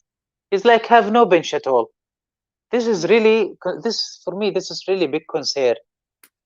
It's obvious, even if the player in the bench not ready, or you didn't believe, or you didn't like him, or he's not good enough as in the bench, but he's energetic, he's full charge. Yeah. Let him play the 30 minutes. Yeah, he's better now than the Junji Shilvi tired or Isaac Hayden. This is one of things I make me crazy about Steve Bruce. I understand you put the best player in the bench at beginning, but when they're tired or they're exhausted, running to very difficult games, put the player in the bench. You have 5 substitutions. Put them in the field. Refresh the team. Also, the second thing I hate about Bruce, he always Okay, you mentioned Lascelles. Okay, I play Lascelles until he make a mistake. Okay, bye Lascelles. Brinky Clark. Play every game until he make a mistake. Okay, Lascelles, come back. It's always like that. I think Emil Kraft will play tomorrow. I hope he does. From a Man United perspective, I hope he does because he's useless. And that's But not. I read some rumors that maybe he's sick or something in the FIFA days. I'm not sure. That might be a good thing for you, because for the life of me, from a managerial perspective in the Premier Division and England's top flight, how somebody can justify playing Emil Kraft in a back three is worrying for me. I coach under 11s and I can watch that on the telly and know that's an accident ready. It happened against West Ham. And if you look at my Twitter, before the game kicked off, I said West Ham will be licking their lips that he's in that team. And in the end, he was the one that made the mistake for Antonio's goal. And he just was all over the place because he's not a centre-back. I don't even think he's a right-back. Well, he is, but he's not a very good one. And I don't understand it. I think the lads on match day, I think even you might have been on it, just were all saying the same. I seen Pete mentioning about it, like, why is he playing him in a back three? He's not a centre-back. It's not a secret that he can't play that role yet. Steve Bruce thinks he's going to turn into a prime Maldini. I don't get it. Like, I can't understand it, and that's when it comes back to coaching and knowledge of your players. And on my team, what players can play where, and I know where they can't play. How can he not see that? He's been in the Premier League, managing the Championship and Premier League his whole career. Why can he not just understand that I don't understand it. I honestly don't understand it. It's an accident waiting to happen at that level of football. And Emil Kraft, for me, he's not good enough for Newcastle. Whether they're a bottom half Premier League team or not, exactly. He's a Championship player. I actually heard a rumour that he failed a trial at Hearts of Midlothian in Scotland. And why is he playing for Newcastle? Who's buying these players? But I don't know, mate. I don't understand it. But it's just a decision he makes, and then he has to. You judge him on the decisions, and that's what the fan base do. And to be fair, I get it. I get why the Newcastle fans are a bit about the season. Where's the positivity? There's none. There's none. I'm counting on Saint-Maximin tomorrow. He's the only one. Yeah, what's your player you count on in Manchester United, Jimmy? I think Pogba will have a good game tomorrow. Pogba started the season really well, but Pogba. That's probably an easy choice. Mason Greenwood, probably. Absolutely fantastic talent. People talk about Haaland, but they're going to be talking about Greenwood at that level soon. Ability for him at 19 years old is scary. He's just getting better. I hope he'll be the next number 9 for England when Harry Kane retires eventually.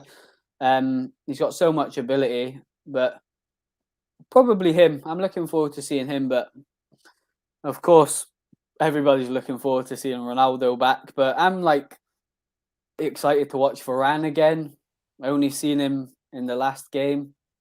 So I'm excited to see what he brings to the team. I love watching Luke Shaw.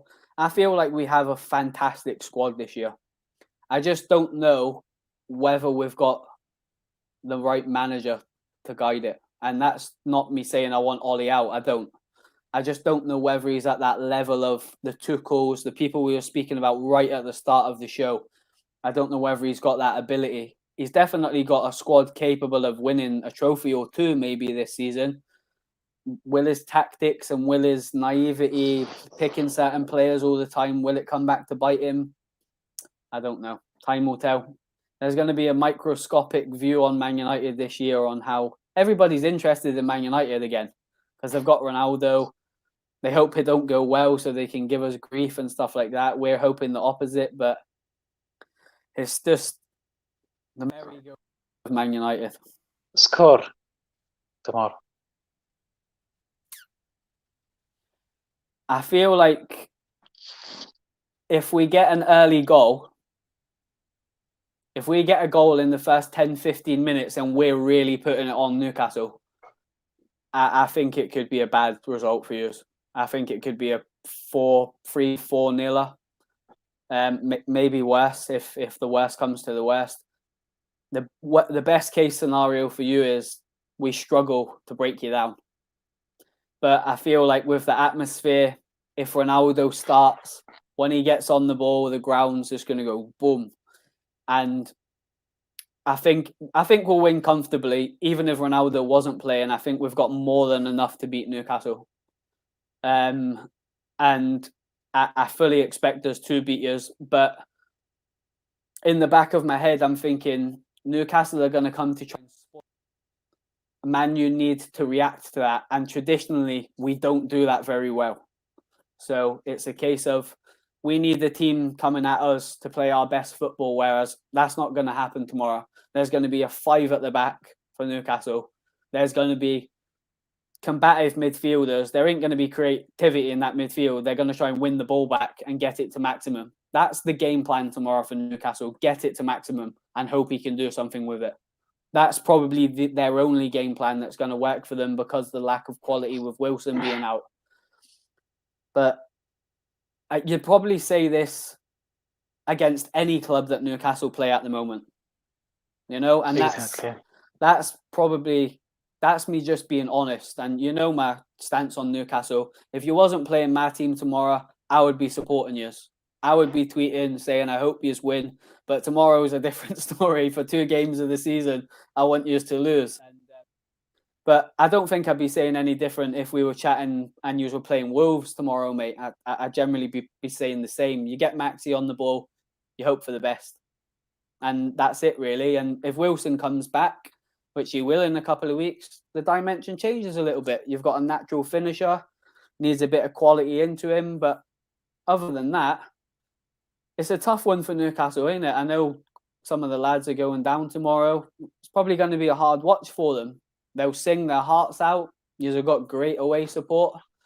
But it's probably going to be a difficult afternoon. But that's what happens when you play a top 4 club. It's going to be a hard game. You've got to spoil. You've got to come down and suffocate and try and be boring and get out of Old Trafford with a point. And if they do that tomorrow, that 5,000 Newcastle fans you'll hear them in Manchester City Centre. They'll be loud. Do you know what I mean? So it's up to us to counteract your game. But that's the beauty of football. You're going to come and try and spoil.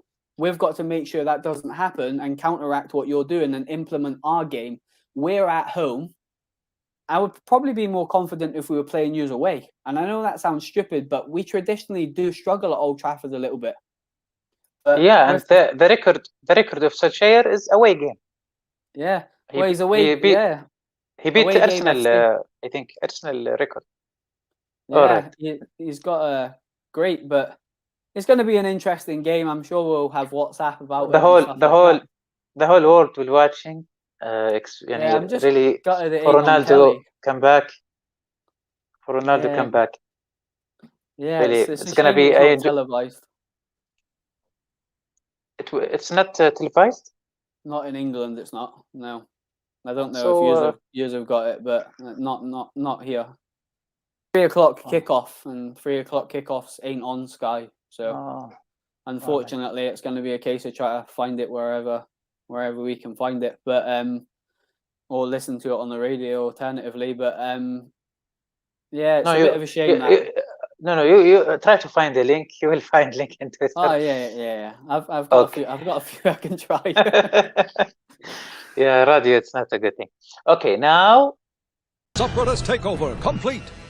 Unconfirmed takeover rumors have put hereby do take over the entire separatist takeover. Takeover? That sounds hostile. Aim to complete the takeover without a shot being fired. If there was a takeover on Mandalore. High takeover at the county fair when they literally only. What about the rumors of a takeover? Right here.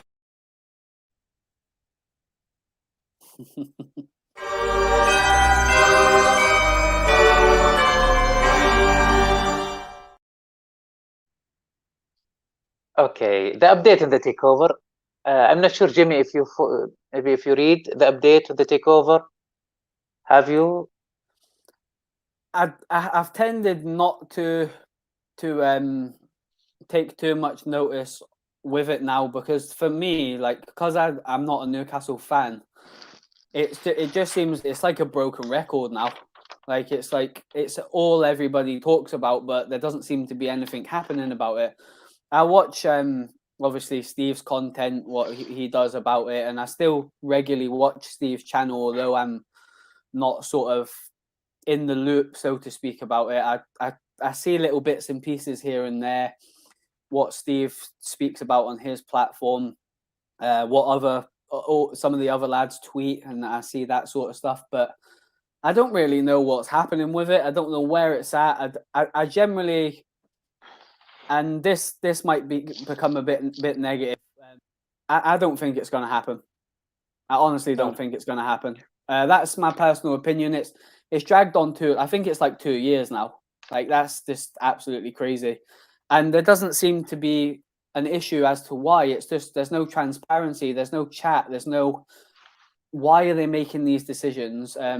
And that's probably a bit downhearted from me, saying I can't see it. I'm not a Newcastle fan, so people are probably not bothered whether I think it's going through or not. But I get Steve and yourself, and you all still think it's going to happen, which is great. But it just seems to be taking too long, and they're definitely trying to block it. For some reason, they're trying to block it, and it just I feel like the fan base as a whole are clinging on to it, and it's like, if this breaks down our lead, right? Let's just say it doesn't go through, right, and it's over. PIF, they walk away. Where does the club go? Because it's like 95% of the fan base, and there is obviously people out there that don't think it's going to happen, and they're quite vocal about that. There's a little bit of unrest because some, like X, Y, and Z, think it's going through, and A, B, and C think it's not, and there's a bit of conflict there. But they both want the same thing. I don't get the tension. You both want Newcastle United to do well. So why are you arguing? Like, you just want what's best for the club. Just because you've got a different view to X, Y, and Z, it doesn't. You don't need to be. Doesn't need to be conflict about it. There's no point. But it's a massive issue, and everybody just wants to see them do well and like have a brighter future. But here's a question for you, right? Because you're a Newcastle fan, and you've asked me a lot of questions, so I'm going to ask you one now, right? Sure. What if this deal doesn't go through and they walk away? Because I think it's getting to the point now where they can possibly be looking and thinking, this isn't going to happen. And I know they've been linked with other clubs around Europe. They were linked with Inter Milan very heavily as well, weren't they? PIF. Maybe not the same people that want Newcastle, but I know Saudis were linked with Inter Milan because I watched a documentary about it. And what happens if they walk away now? Like, where do the fan base go from there? Because they're already divided. Like, what, as a club and as a whole, does it just have to be PIF, or can it be anybody that's got money? Because for me, I read and listen to a lot of things, and everybody's obsessed with the Saudis, and it has to be the Saudis. But if they want Ashley out, surely it can be anybody that's going to potentially get the club to be better. I get the Saudis are in for them, and obviously I know you want to go through because you're from Saudi Arabia, you're very much involved with the Newcastle scene now.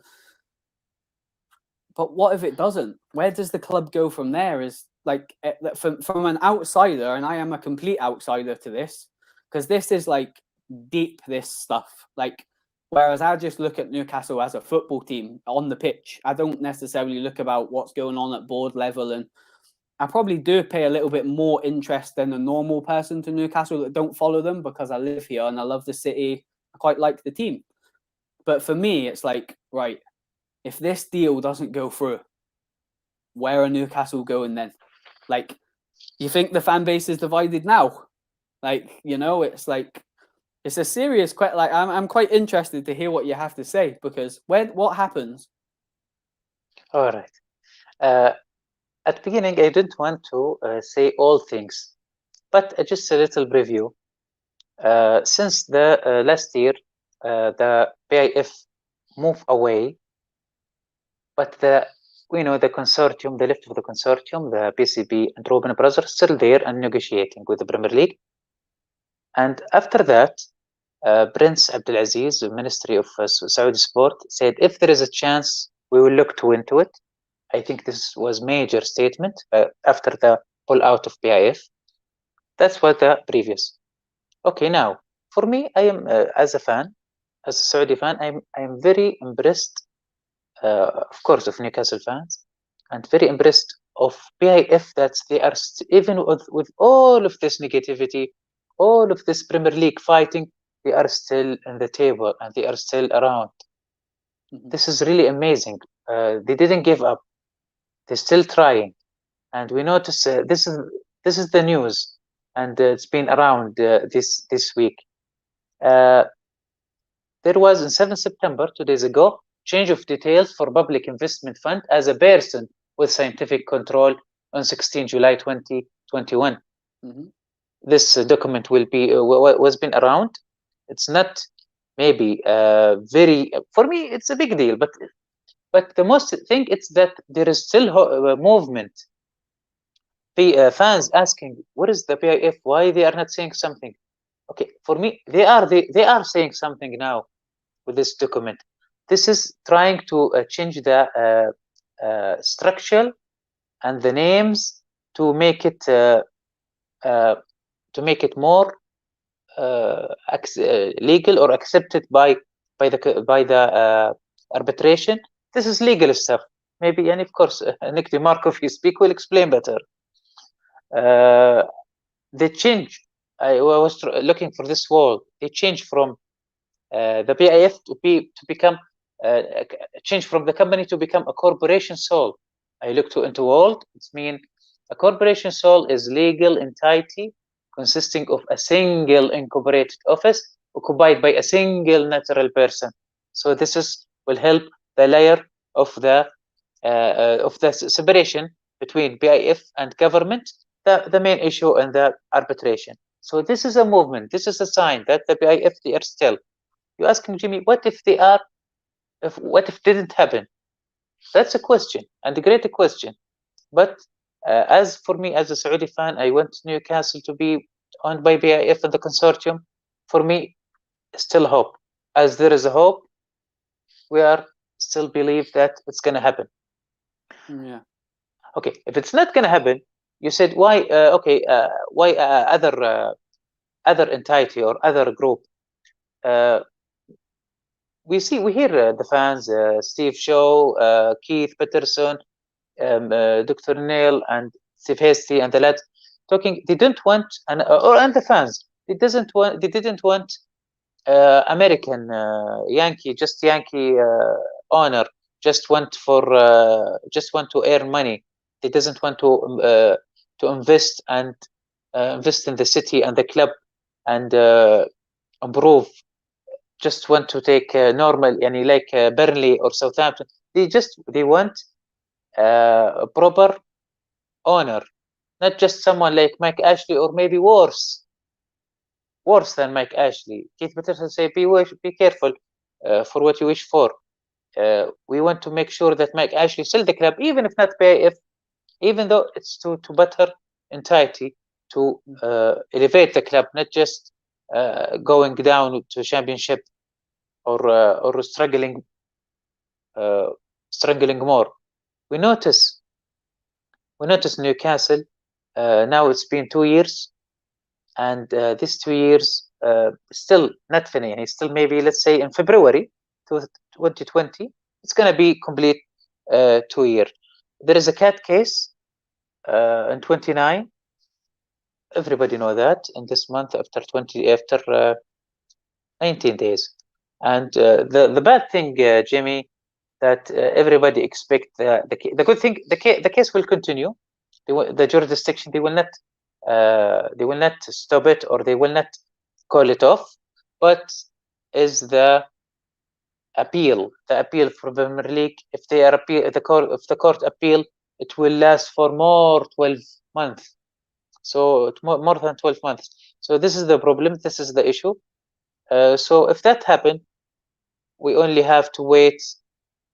Some people say the takeover is off. No, we will wait the arbitration, and we believe, as Dr. Nil and Fab Four say today, I tried to catch some before the show with you, Jimmy. He said it's obviously something going on, but we can't get it from the people close to the consortium, and this is fascinating. We also, there is Robin brother source from Liam Kennedy and Kit Patterson saying still it can be approved. Also here in the comments, someone say, how are the lads? It can be happen. The source of Robin's says it can be happen. Still, there's big hope it will happen, and it's not over yet. And this is what makes us continue. And we waiting this long, so okay, we can wait for a few months more. You're a lot knowledgeable than me. Last thing is the lawyer Nick DeMarco still continue with strip black and white, teasing the fans. He finished from the bread and stuff, the cooking of the evidence. Now I know maybe this looks silly, but I'm 100% sure this means something.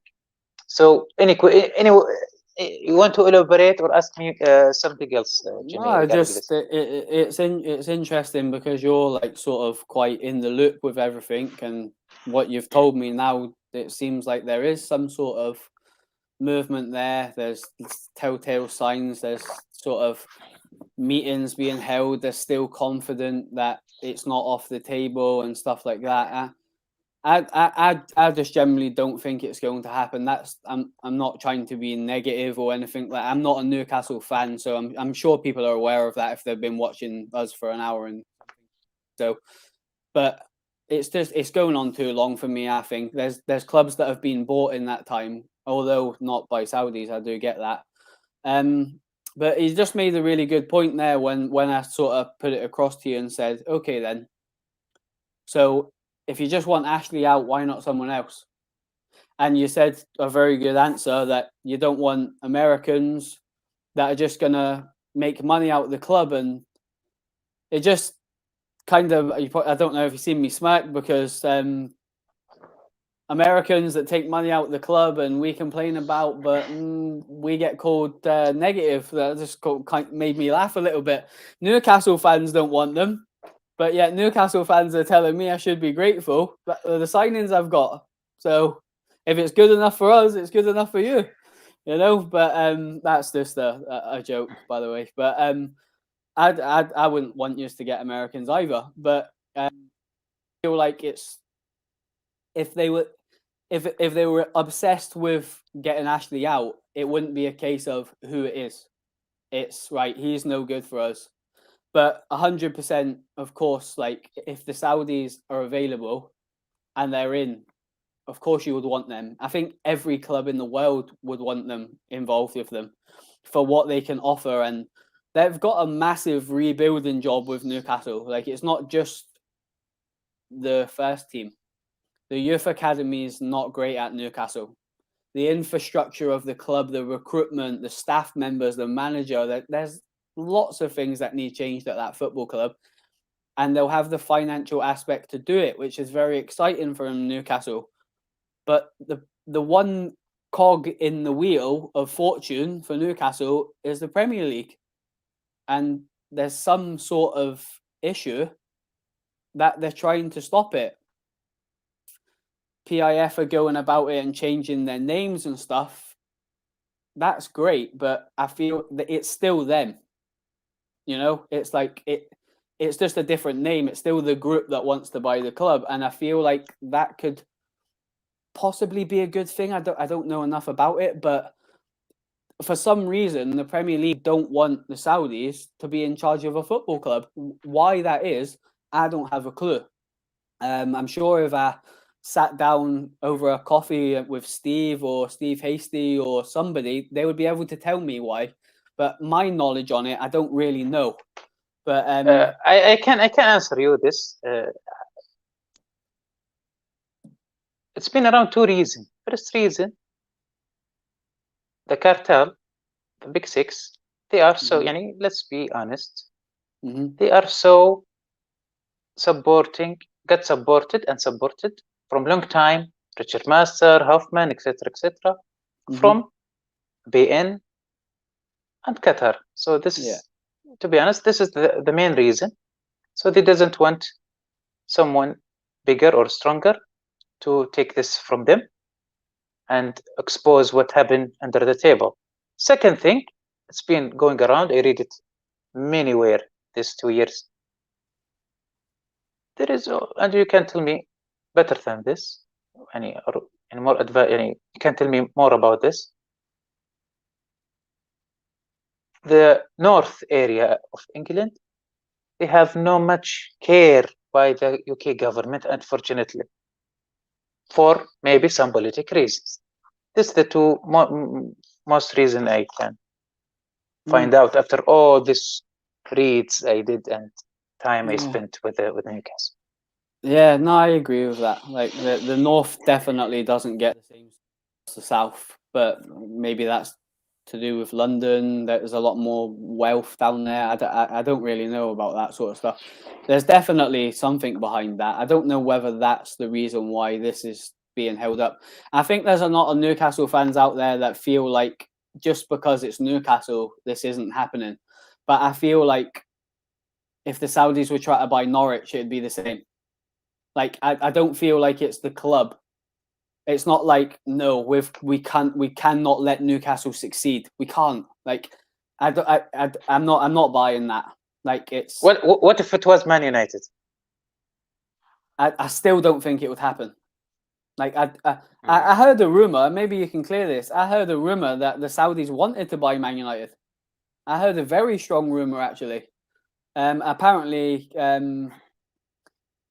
I can't remember the gentleman's name. I think he's the Saudi prince, but apparently he's a Man United fan. Heard. Yeah, but I think the Glazer refused or something. Yeah, they tried to buy Man United, but before long time ago. I don't think it's because it's Newcastle, and I have seen some people say that. I've seen tweets about it, not from like anybody important, just random people that like some of them are faceless on, and I've seen it's Newcastle. I'm not buying that. I'm not having that. Like I don't think it's just because it's Newcastle it's not happening. I feel like I said, if they were trying to buy Norwich, the Saudis, it would still be getting rejected. So but it's interesting from an outsider that the whole fan base, and this is the ideology that I get from what I do see from Newcastle and I hear on Steve's platform and I see on Twitter and stuff like that everybody just wants the Saudis. And I get that. And I understand that you don't want an owner to come in that's potentially going to make you worse or take money out of the club. You want something to look forward to, but nobody ever seems to speak about anybody else that's available. Like, I know that like the Saudis are like in the deal, so I get that there's probably no one else on the table. But look at Leicester. Their owners are fantastic. What a brilliantly ran club. They're not American. They're not Saudi. So it's like there is other avenues. But then you look at the Chinese that bought into Milan. They've practically went bankrupt. So it's like I get Newcastle on a whole. It isn't very good at the moment. The atmosphere is not great. The owner doesn't really care.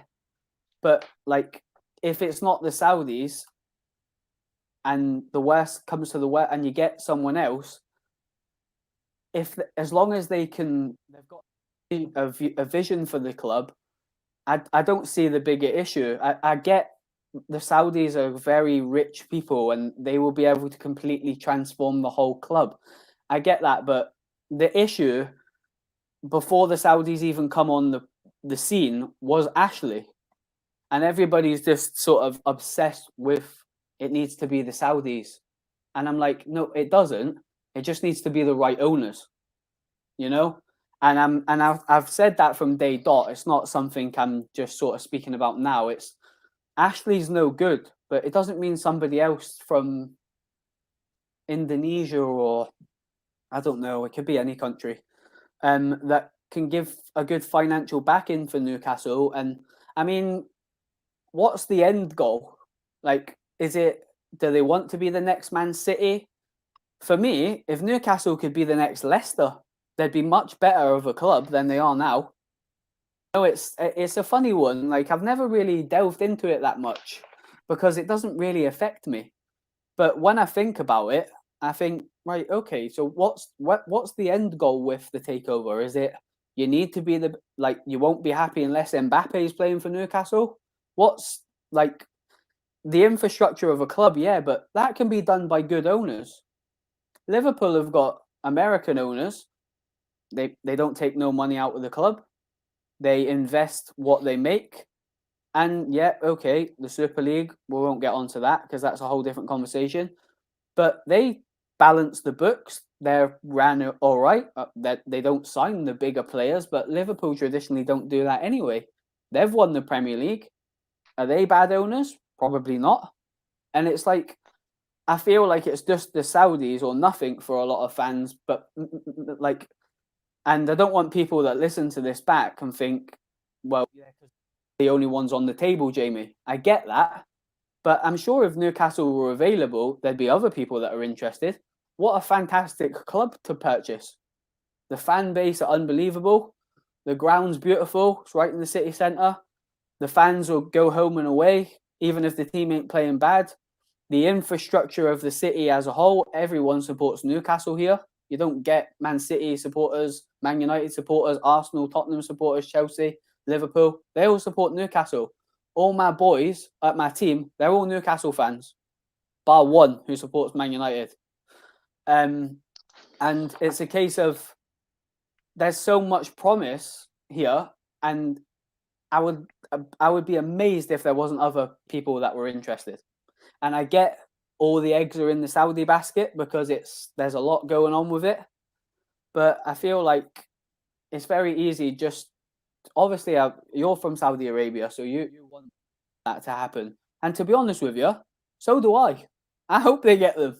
I hope it gets put through because the whole city boosts. I would love to go and watch Mbappe starting as number 9 for Newcastle. I think it would be amazing.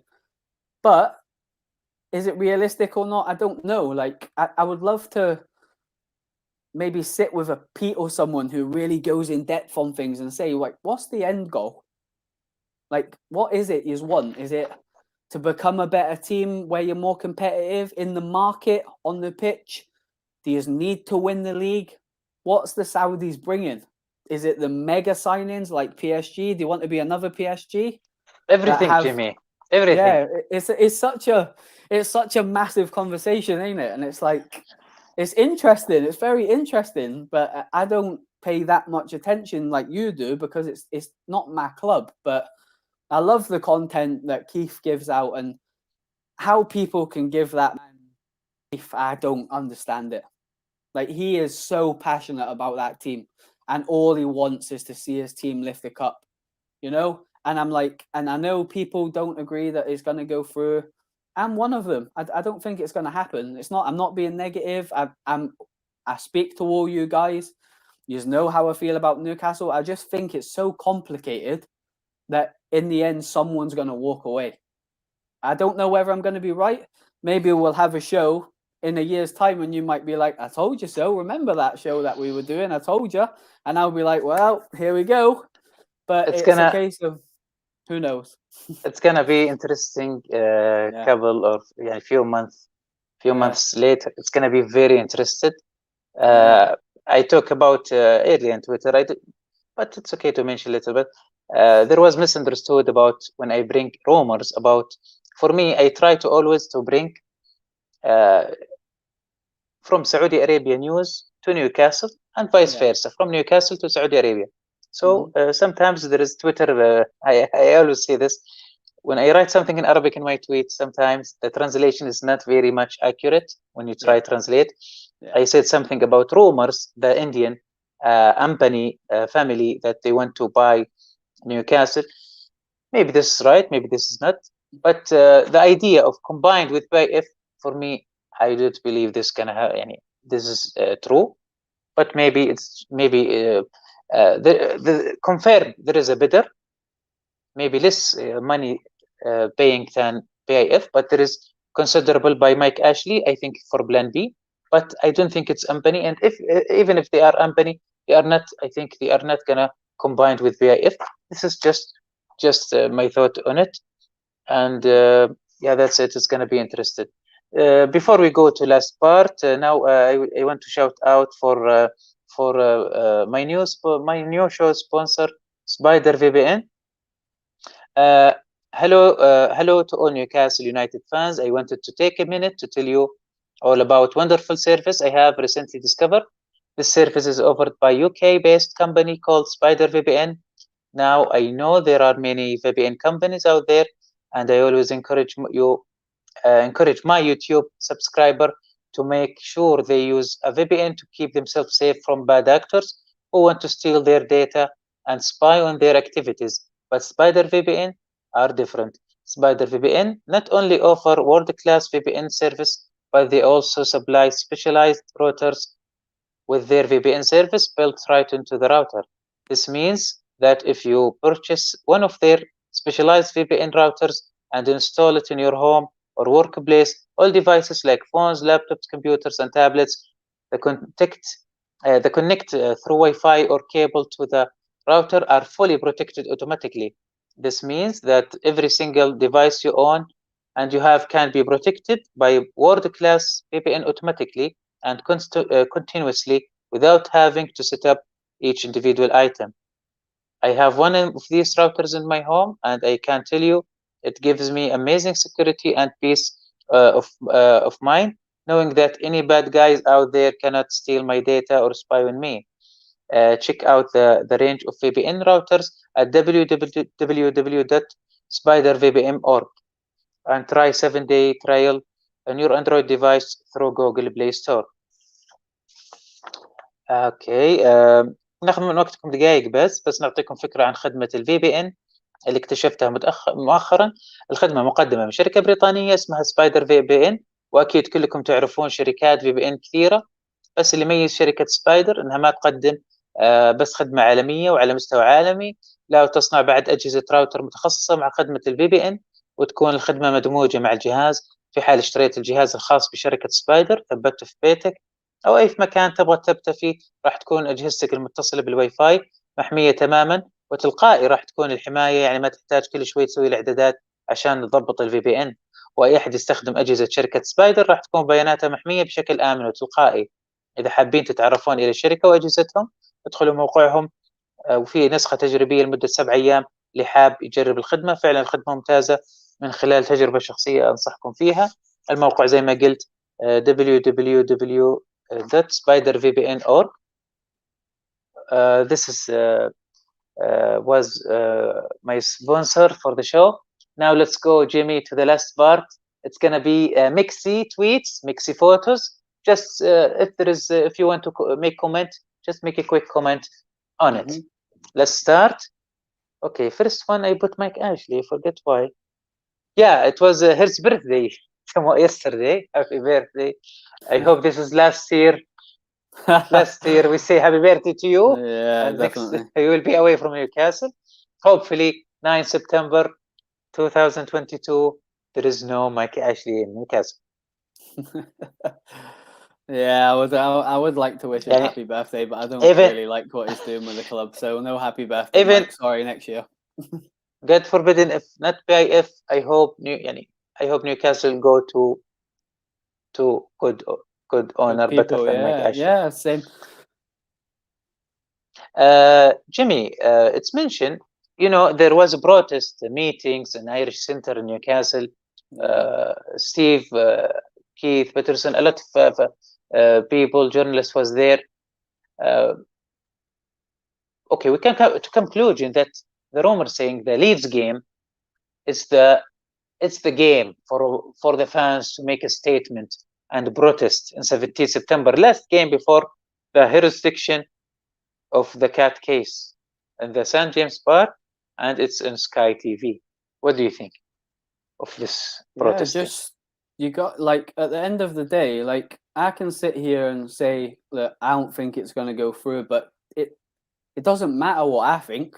I'm a Man United fan, so like anybody that's watching this that's a Newcastle fan will probably, I hope they think your subscribers will probably know who I am anyway, from the interactions I have with you and all the other lads. But like, just because I don't think it's going through, it doesn't mean it might not.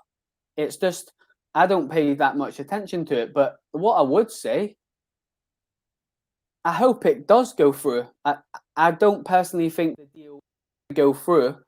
Not in the immediate future. In the future, who knows? And just because it might not be the Saudis, it doesn't mean there won't be a deal. At some point in the future, someone is going to get the club. Whoever it is, the owner wants to sell. Like, that's black and white. He wants to sell. As soon as he can get his money and it can get signed off, you're going to have new owners. Whether it's the Saudis, we don't know. We'll wait and see. But if it is, fantastic. But with regards to the fan base, don't like give up hope on it. Like, do everything that you possibly can. Like, our fan base went against the owners and done our protests, and it made a bit of noise. We've signed good players this summer for the first summer in a long time. And you have to do everything you possibly can. And I know there's so much coverage and there's so many Newcastle platforms there that do the fan channels, like the work you do, yourself, Steve's channel, the Loaded Boys. Everybody's talking about this and it's not going away. And it's still relative after 2 years. So there's something there. Like, so if you just need to protest, if you just need to put pressure on, I know Holly done some great work organising stuff down London, and they went down London with Steve and everyone, and they're trying to do everything they can, and I can't help but be like, well done, like you're doing your thing, like you're trying, like Keith. I mean, I don't know Keith personally. I've never interacted with him at all. I've watched him on Steve's show a lot. I have a lot of time for him from a football fan perspective. I don't know him in person. I'm sure he's a lovely guy. I just love his passion. And like I said earlier, I don't understand why people don't like the guy. Even if it doesn't come trying to do, appreciate he's trying to get something. Minority. Yeah, 100% minority. Yeah, 100% minority. And it's like, don't like, even if you don't agree with it, don't like slander someone because they think it's going to go through. Like, I know, like, I'll use Steve for an example because he's a mutual friend of both of us. He believes it's going through. He's got people that he knows on both sides of the deal. He's confident it's going to get signed off eventually, maybe a year's time, who knows? But he's confident that there's nothing wrong with that. Like, that's positivity, and you do need that, particularly when the club are in the state they're in at the moment with the lack of investment, blah blah blah. So as a fan base, I commend it. I like it. You're trying to do something to benefit your football club, and that's all we've got. You know, we can't make decisions on board level. We can't make decisions on the starting 11. We can't have any influence in the actual club, but we can have a say and we can do what we need to do to get our point across, because we're fans, like, and the fans make the football club. The football club don't make the fans. If no fans turn up, the ground's empty, like what we just had for COVID. There's no atmosphere. It's horrible. The fans are everything to a club. And I know we spoke about the Super League a little while last time I spoke to you, but you can't sell your soul. Like, the club means everything to the normal fan, the everyday fan that's been a season ticket since he was young, going with his dad, and he's still got his season ticket now. Like, that they're the fans that really matter. And if they feel like they need to protest, do your thing. Like, don't give up. Like, if you believe there's something there to chase it. And I commend that. If they're going to go up to the stadium when it's on Sky for the Leeds game, good luck to them. Like, good for them as well. And if I was in town, I'd more than happy hold the scarf up as well if I was going to the game, because you can't help but commend somebody that's trying to make a situation better, whether it's in life, whether it's football-wise. If someone's trying to improve a situation and have their say, and it's the only way we can do it. Man United fans got the biggest game of the season for us cancelled. It was a massive deal for us because we won. The Premier League didn't get their showcase fixture because of us. Did people agree with it? No, they called us hooligans. But there was a reason behind that. I knew it was happening 2 days before it happened. So it's Jimmy, this is exactly I want to ask you about. The fans, I saw the fans and the conclusion of what happened in the Irish Centre with the protest group. I watched the show of Steve back then, the Fab Four, and Loaded Mags when they host George. They said that, and one of the main topic or the agenda in the meeting is choosing which game choose best for protest. Some say Watford because Oliver Dowden something work related to in the Watford City or close to Watford City. Some said Manchester, but no, they said it's away. The thing I want to ask you, the frustration from the fans, they were thinking, okay, we want to do what Manchester did against the Glazer and also Chelsea against the Super League. But they said something which you make me remember when you said, 2 days earlier. The fans in Newcastle believe, I believe, that it wasn't meant to be. It wasn't fixed date. Manchester United fans, when they go to stop the game. It was. It was. So can you tell us this experiment to the Newcastle fans to tell them no, it was fixed, not just. They said it's difficult to make Leeds maybe to fix a date and make the fans go in this fixed date. It's difficult, but Manchester United, it just was suddenly happened. This is what most of the fans believe. No. Tell us about it, please. I found out 2 days before. I'm not going to name any names on who told me or anything like that. But I knew it was happening. It was a planned protest. It's on the internet. I'm sure there's tweets about it. And in our case, we picked the fixture because we were trying to get a point across to the owners that we're in control. You play when we want you to play. And there was a sign that said that as well. The fans made a banner that says that. And what we meant by that was, if you don't do right by us, this is our club. You are going to sell our traditions, our history for a couple of quid to play Real Madrid on a Tuesday? I don't think so. So that it was very tension orientated, but that fixture was planned. I don't know who planned it. I have an idea, but I'm not going to say. I never physically found out who done it, but I think I know who it was anyway. Well, I'm pretty sure I know who it was. But it's a case of that fixture was planned because if we stop the game from going ahead, it's the biggest fixture in English football, in my opinion. And they would have made no money. And do you know why they picked that fixture? Because people like yourself, people from Asia, people from different continents in the world, all had their their morning wake-up call. Right, that's it. My alarm's on for 3 a.m. because I'm going to get up and watch the Liverpool-Man United game at Old Trafford. They get up. All of a sudden, the game's cancelled.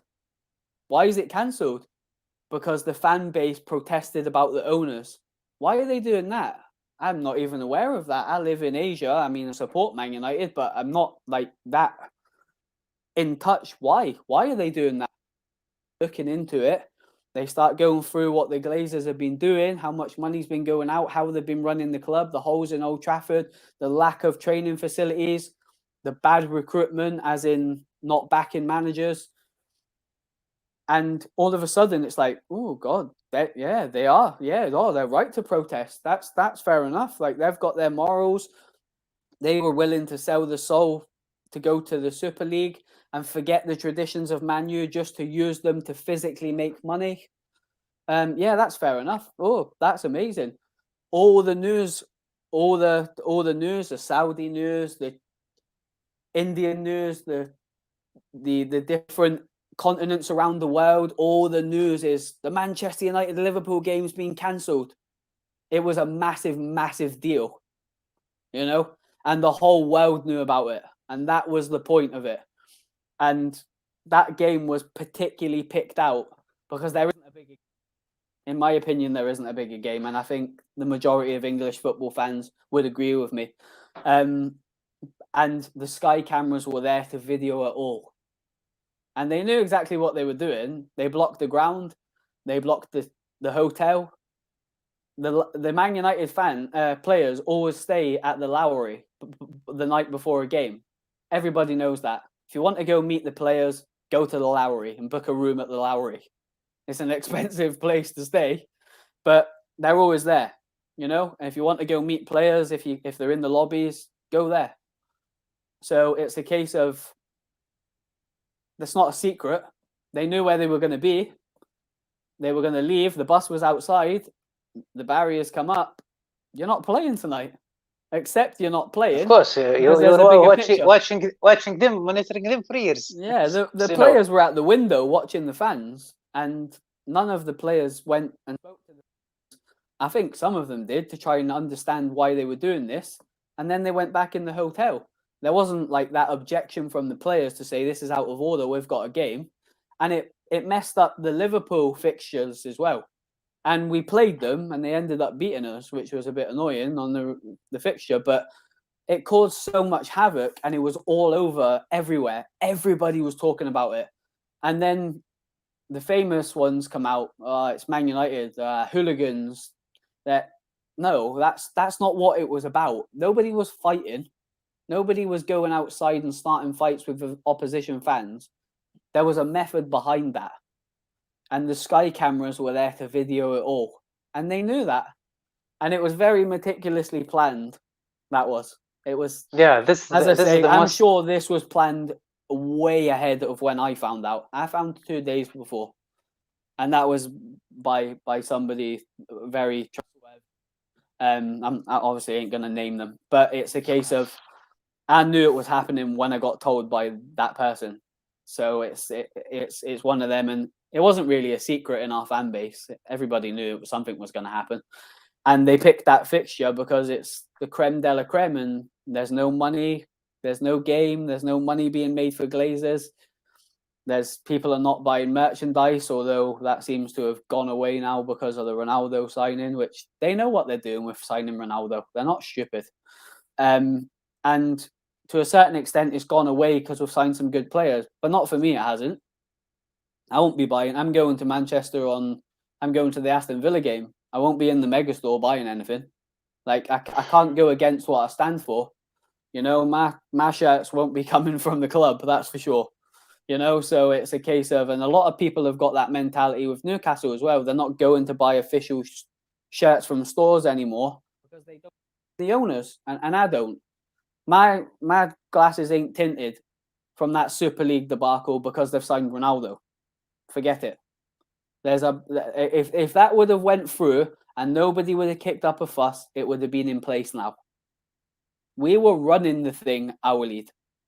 Joe Glazer was the chairman of the Super League. He's on Man United's board. So, like, let's just, when you see Joe Glazer's name at the bottom of a statement on the Liverpool Manchester City website, that's when you physically feel sick. And I can't forget that. I can't forget it, and I won't forget it until they're in charge. And I still want them gone. I don't care who they sign. I don't like. They tried to do dirt on Man United, and going back to the Leeds game, the cameras are going to be there. Do you think if that's what the Newcastle fans think they need to do to try and get some sort of movement in this Premier League schedule thing with the Saudis, do it. Why not? What harm is it going to do? As long as nobody's getting hurt and there's no violence and nobody's going down that route, peaceful as it Just can say be. what's in your heart, express it. Yeah, make some noise, sing some songs, United aim voice. some chants. Of course, yeah, United voice. Do your thing. I'm all for it. I don't have any problems. You will get negative press from other fans. That's just a fact. And whether Newcastle need that at the moment, I don't know. But are they bothered as a fan base? Do they care what X, Y, and Z are going to say? But you will get it, like 100%. If you protest and it gets lively and it gets heated, and there's maybe a delay because of it or something, yours will be labelled hooligans as well. It's just the way it is. But I have a feeling they probably don't really care, just like we didn't. We had an objective to stop that game. We did it. So that was a win for us. The game didn't happen. I was quite looking forward to the game. I had it on my living room and I sat down and Gary Neville was there like there's been a bit of an issue and I'm like on Twitter like, oh goodness me, it is happening. And it was like crazy to watch. But if you look at the pictures, it looks like really bad and really violent. And I know people that were there. I know people that were physically there. Someone FaceTimed me. There wasn't any of that going on. There wasn't any aggression. I physically got FaceTimed by someone that was there. And they were singing songs, they were aiming chants, no violence, no nothing. I know that there was someone that did, was a bit violent. What, one person? Is that all of us a hooligan? So I mean, you could spend all night talking about stuff like this, but you've got to do what you've got to do, mate. And I'm sure there's people working on trying to get the fixture right if they do want to do this. And if they do, good luck to them. I won't be calling them hooligans. As long as nobody gets hurt and it's done properly, which I'm sure it will be in your fan base. You're not a malicious fan base. You just want to move forward and be ran properly by proper people that want to invest. Yeah, they want the best for their club. Yeah. I remember. I was hardly find time to watch only the games back then. So I went to watch Manchester and Liverpool, and I came maybe late 5 or 10 minutes. But I said, okay, I hope I catch the game before it's to start. When I opened, I found the fans inside the field, and what the hell? It was really big thing from Manchester United fans. I didn't like that because that's not good. But like one guy threw a Sky camera, he flung a Sky camera, and then all of a sudden they were all hooligans. They were on the ground taking pictures. Like Gary Neville come out on live television and said, from the people I met, none of them were aggressive. They were talking to me. Gary Neville went down and spoke to the fans. Gary Neville's a Man United fan, and he was speaking to the fans and they were saying why they were doing this. He says, nobody was aggressive. Nobody was right in my face. They were respectful, normal toned voice conversations. Just because one guy flung a camera, he's an idiot. Like, he shouldn't. Like, he is an idiot. But you'll only see that picture of him with a camera flinging it. You'll never see the young boy that's speaking to Gary Neville and asking him for a picture. Like, do you know what I mean? But I didn't like they went in the stadium. I'm not going to sit here and say I didn't. But the stories that come back on, and I know people that were there. Like, do you know what I mean? Like, I've got a lot of friends through fan channels now. I do my Man United stuff, I've got a lot of good mates that are season ticket holders that were at these protests. I've spoken to them, and I'll take their word for it. They were there. As I say, the Liverpool game, I got FaceTimed, and all I heard was Man United songs. Nothing aggressive, nothing malicious, nothing like but that's my side of the story. Whether there was people there singing anti-Glazer songs, and there's some not nice songs about the Glazers, to be honest with you.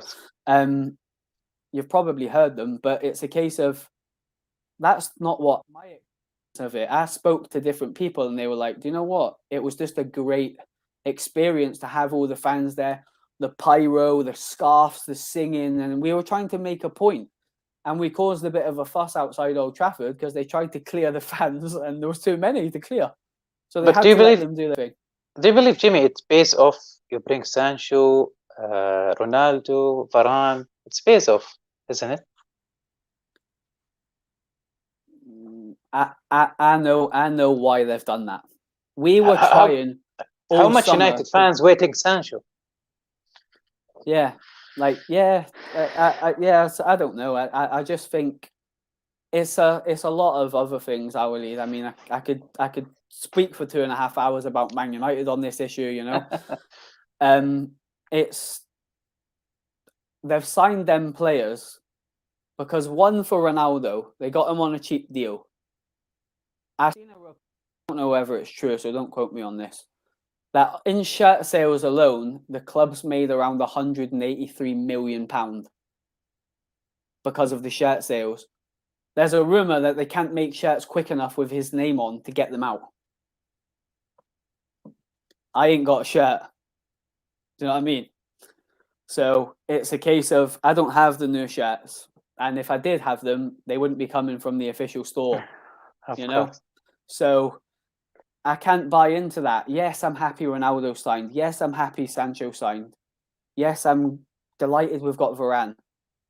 But the first time since Ollie's been there and Jose and Van Gaal's era, where we got our first choice signings, the summer that the fan base were the most rampant to try and get them to sell.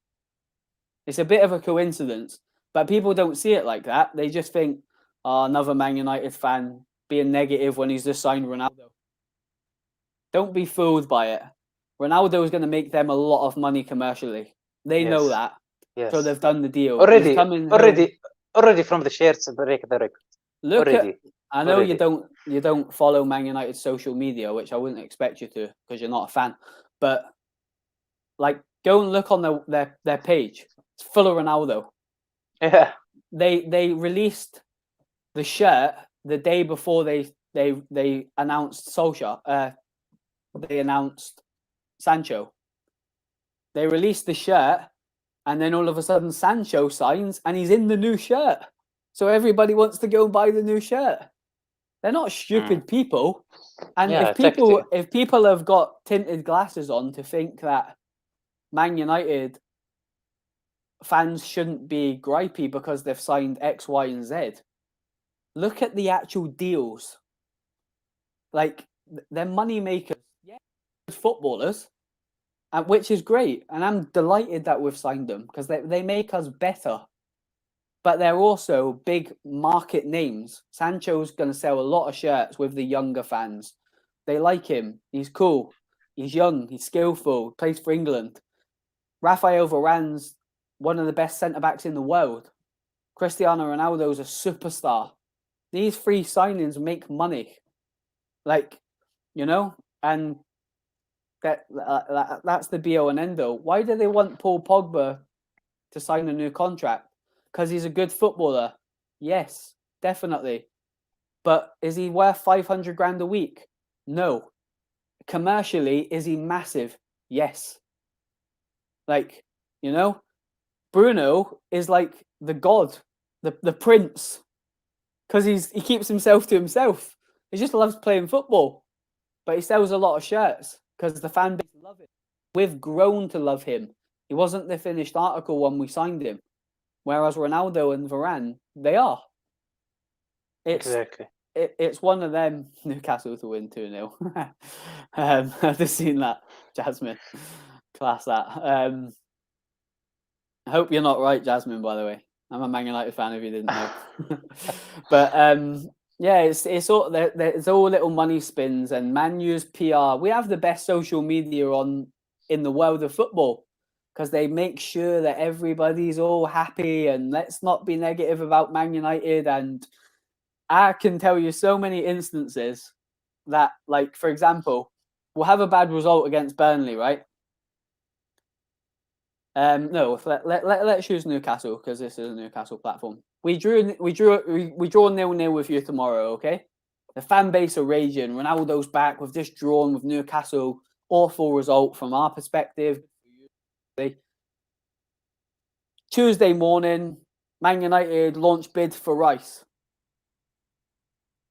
And you'll start noticing this.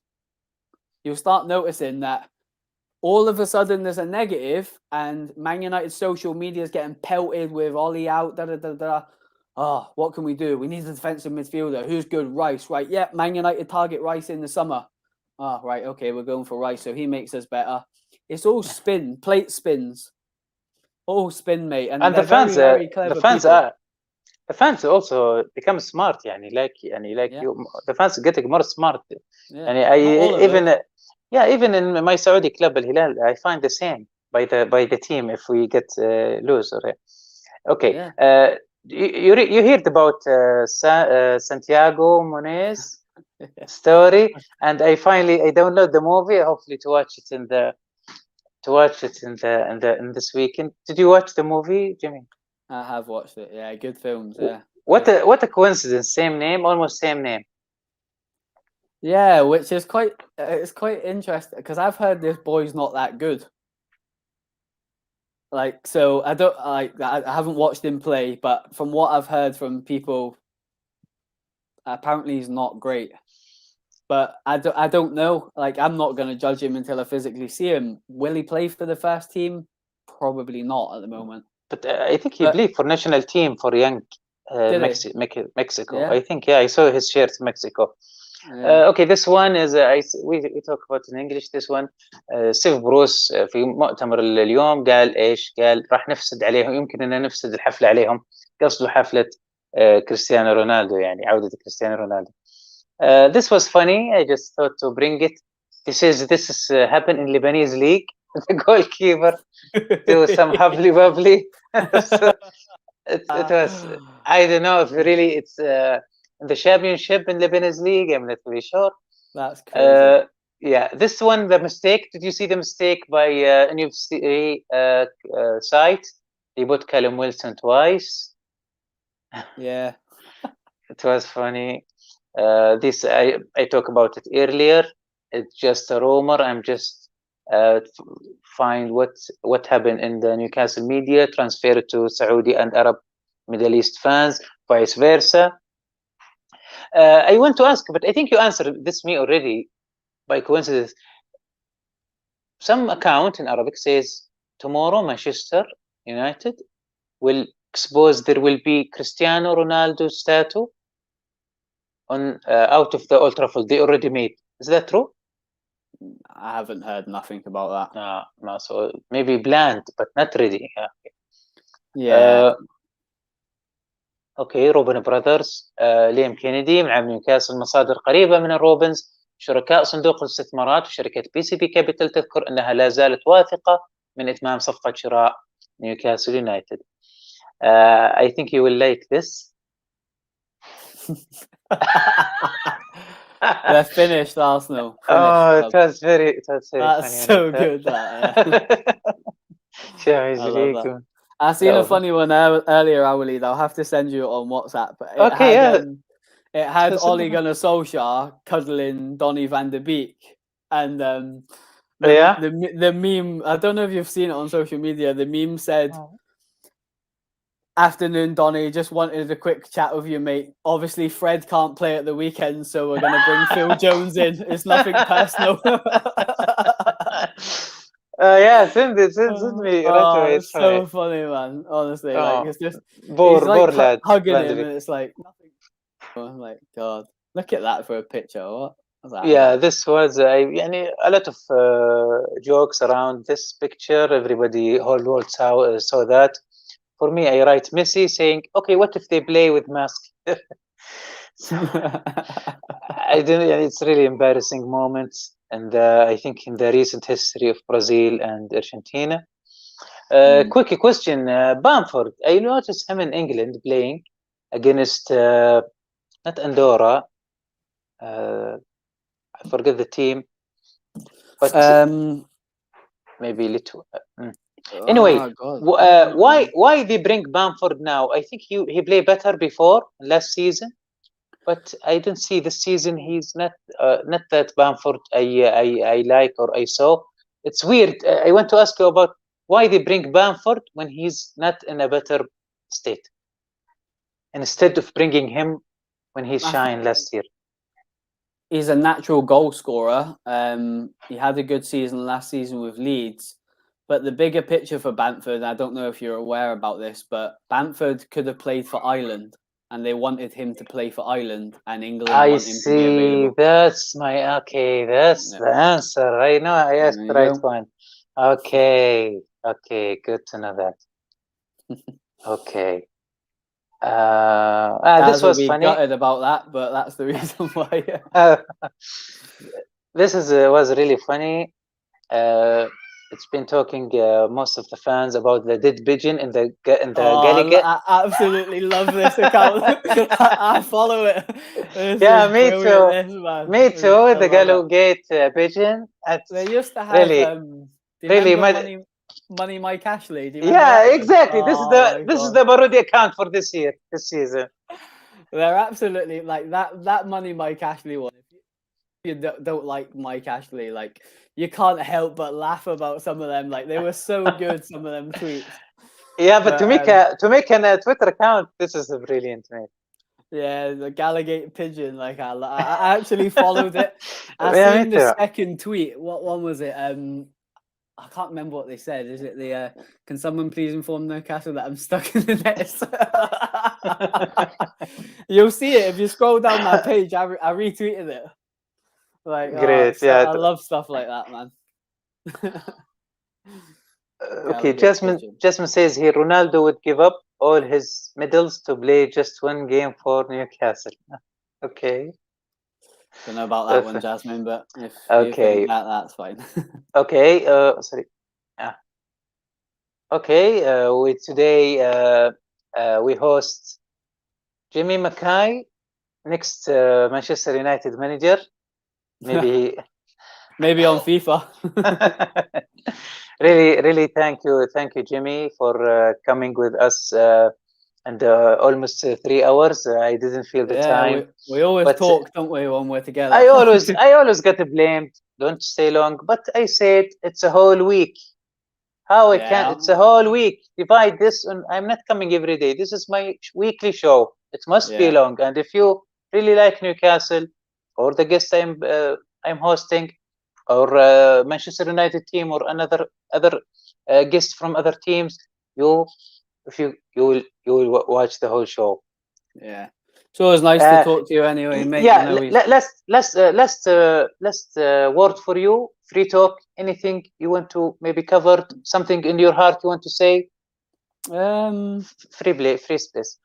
Just to the Newcastle fans in general, if people have been watching this from the start, I do really appreciate that. I do quite like to go in depth on certain things, and it does take a bit of time sometimes. Obviously, a pleasure to see you again, my friend. Always nice to come and talk football with you as well. But we've touched on so many different aspects of the footballing side of things, but just keep doing what you're doing as a fan base. Keep following what you believe in. I generally hope you have a great season. I'll be supporting yours, just not tomorrow and the return fixture. And yeah, they're a fantastic fan base. You're having a difficult time at the moment, but just bear with it, because better days are coming, and they always come when negativity strikes. And just something a bit off topic as well, I hope everybody's doing okay. It's been a very difficult time. I haven't spoke to you for a long time, وليد. Obviously, we've had WhatsApp messages, but I hope everybody that watches your channels and comments on your shows every week. Obviously, I come on week, so I don't get that like personal interaction, but I just hope you're all doing well. I hope your family's doing well and your life's getting back to normal like everybody else, and you can start going back and enjoying your football. But lastly, I've got a young player that plays for my team that's doing the Great North Run tomorrow for the young Great North Run, and he's raising money for a child that's very ill. I'm not going to go into it too much because it's very personal, but I just wanted to say I'm very proud of him. He's a lovely kid. He's got a heart of gold, and he's raised a lot of money for this person. And I was speaking to his mum before I came on, just telling him how proud we were of him as a club, and he's going to go and do his run tomorrow. He's actually missing our game tomorrow to go and do this, but for a much bigger cause than just a football game, and just really, really proud of him. His name's Corbin, and he's doing his thing to try and make someone else's life a little bit easier, having a difficult period in their life. So massive credit to him, and it's just absolute class act. I was having a chat with him at training yesterday and telling him how much we're proud of him, of what he's doing, and football doesn't matter when he's trying to raise money for somebody that's less fortunate at the moment. I don't want to go into personal things because it's very personal what it is, but just very, very proud of him from a human being perspective. And it's not always about football, it's about creating good people, and his mum and dad should be very proud of him. So if he does watch this, or his parents watch this back, I've told the parents I come on here, they like to listen to me on shows, so you might get some viewers that way as well. But yeah, very, very proud of him, and it makes me proud to coach someone that has a big heart like that, as a human being, that absolute class act. And I wish him all the best for that tomorrow as well. But yeah, just hope everybody's good, hope everybody's safe and normal now, and hopefully we can get back to doing all the things we love and spending time with our loved ones. So I think that's probably a good way to end it. Thank you, Jimmy. Really appreciate it. Hopefully to see you soon. I wish all the luck for Newcastle tomorrow. That's seeing what you've done there. Nah, always a pleasure, mate. Thank you for having me on again. Always good to catch up with you anyway. I know I do speak to you off camera, but always love to talk football with you, mate, and get your insights, and really appreciate the background on the takeover deal, and that comes straight from Saudi. So if you want any information, there's your man on screen to get the lowdown from Saudi direct. So everybody that's tuned in, thank you very much, and subscribe and get onto our وليد for more content, because he's working hard to do his thing on his channel. So support him because he deserves it. Thank you, Jimmy. Good night. Have a nice weekend. See you next week.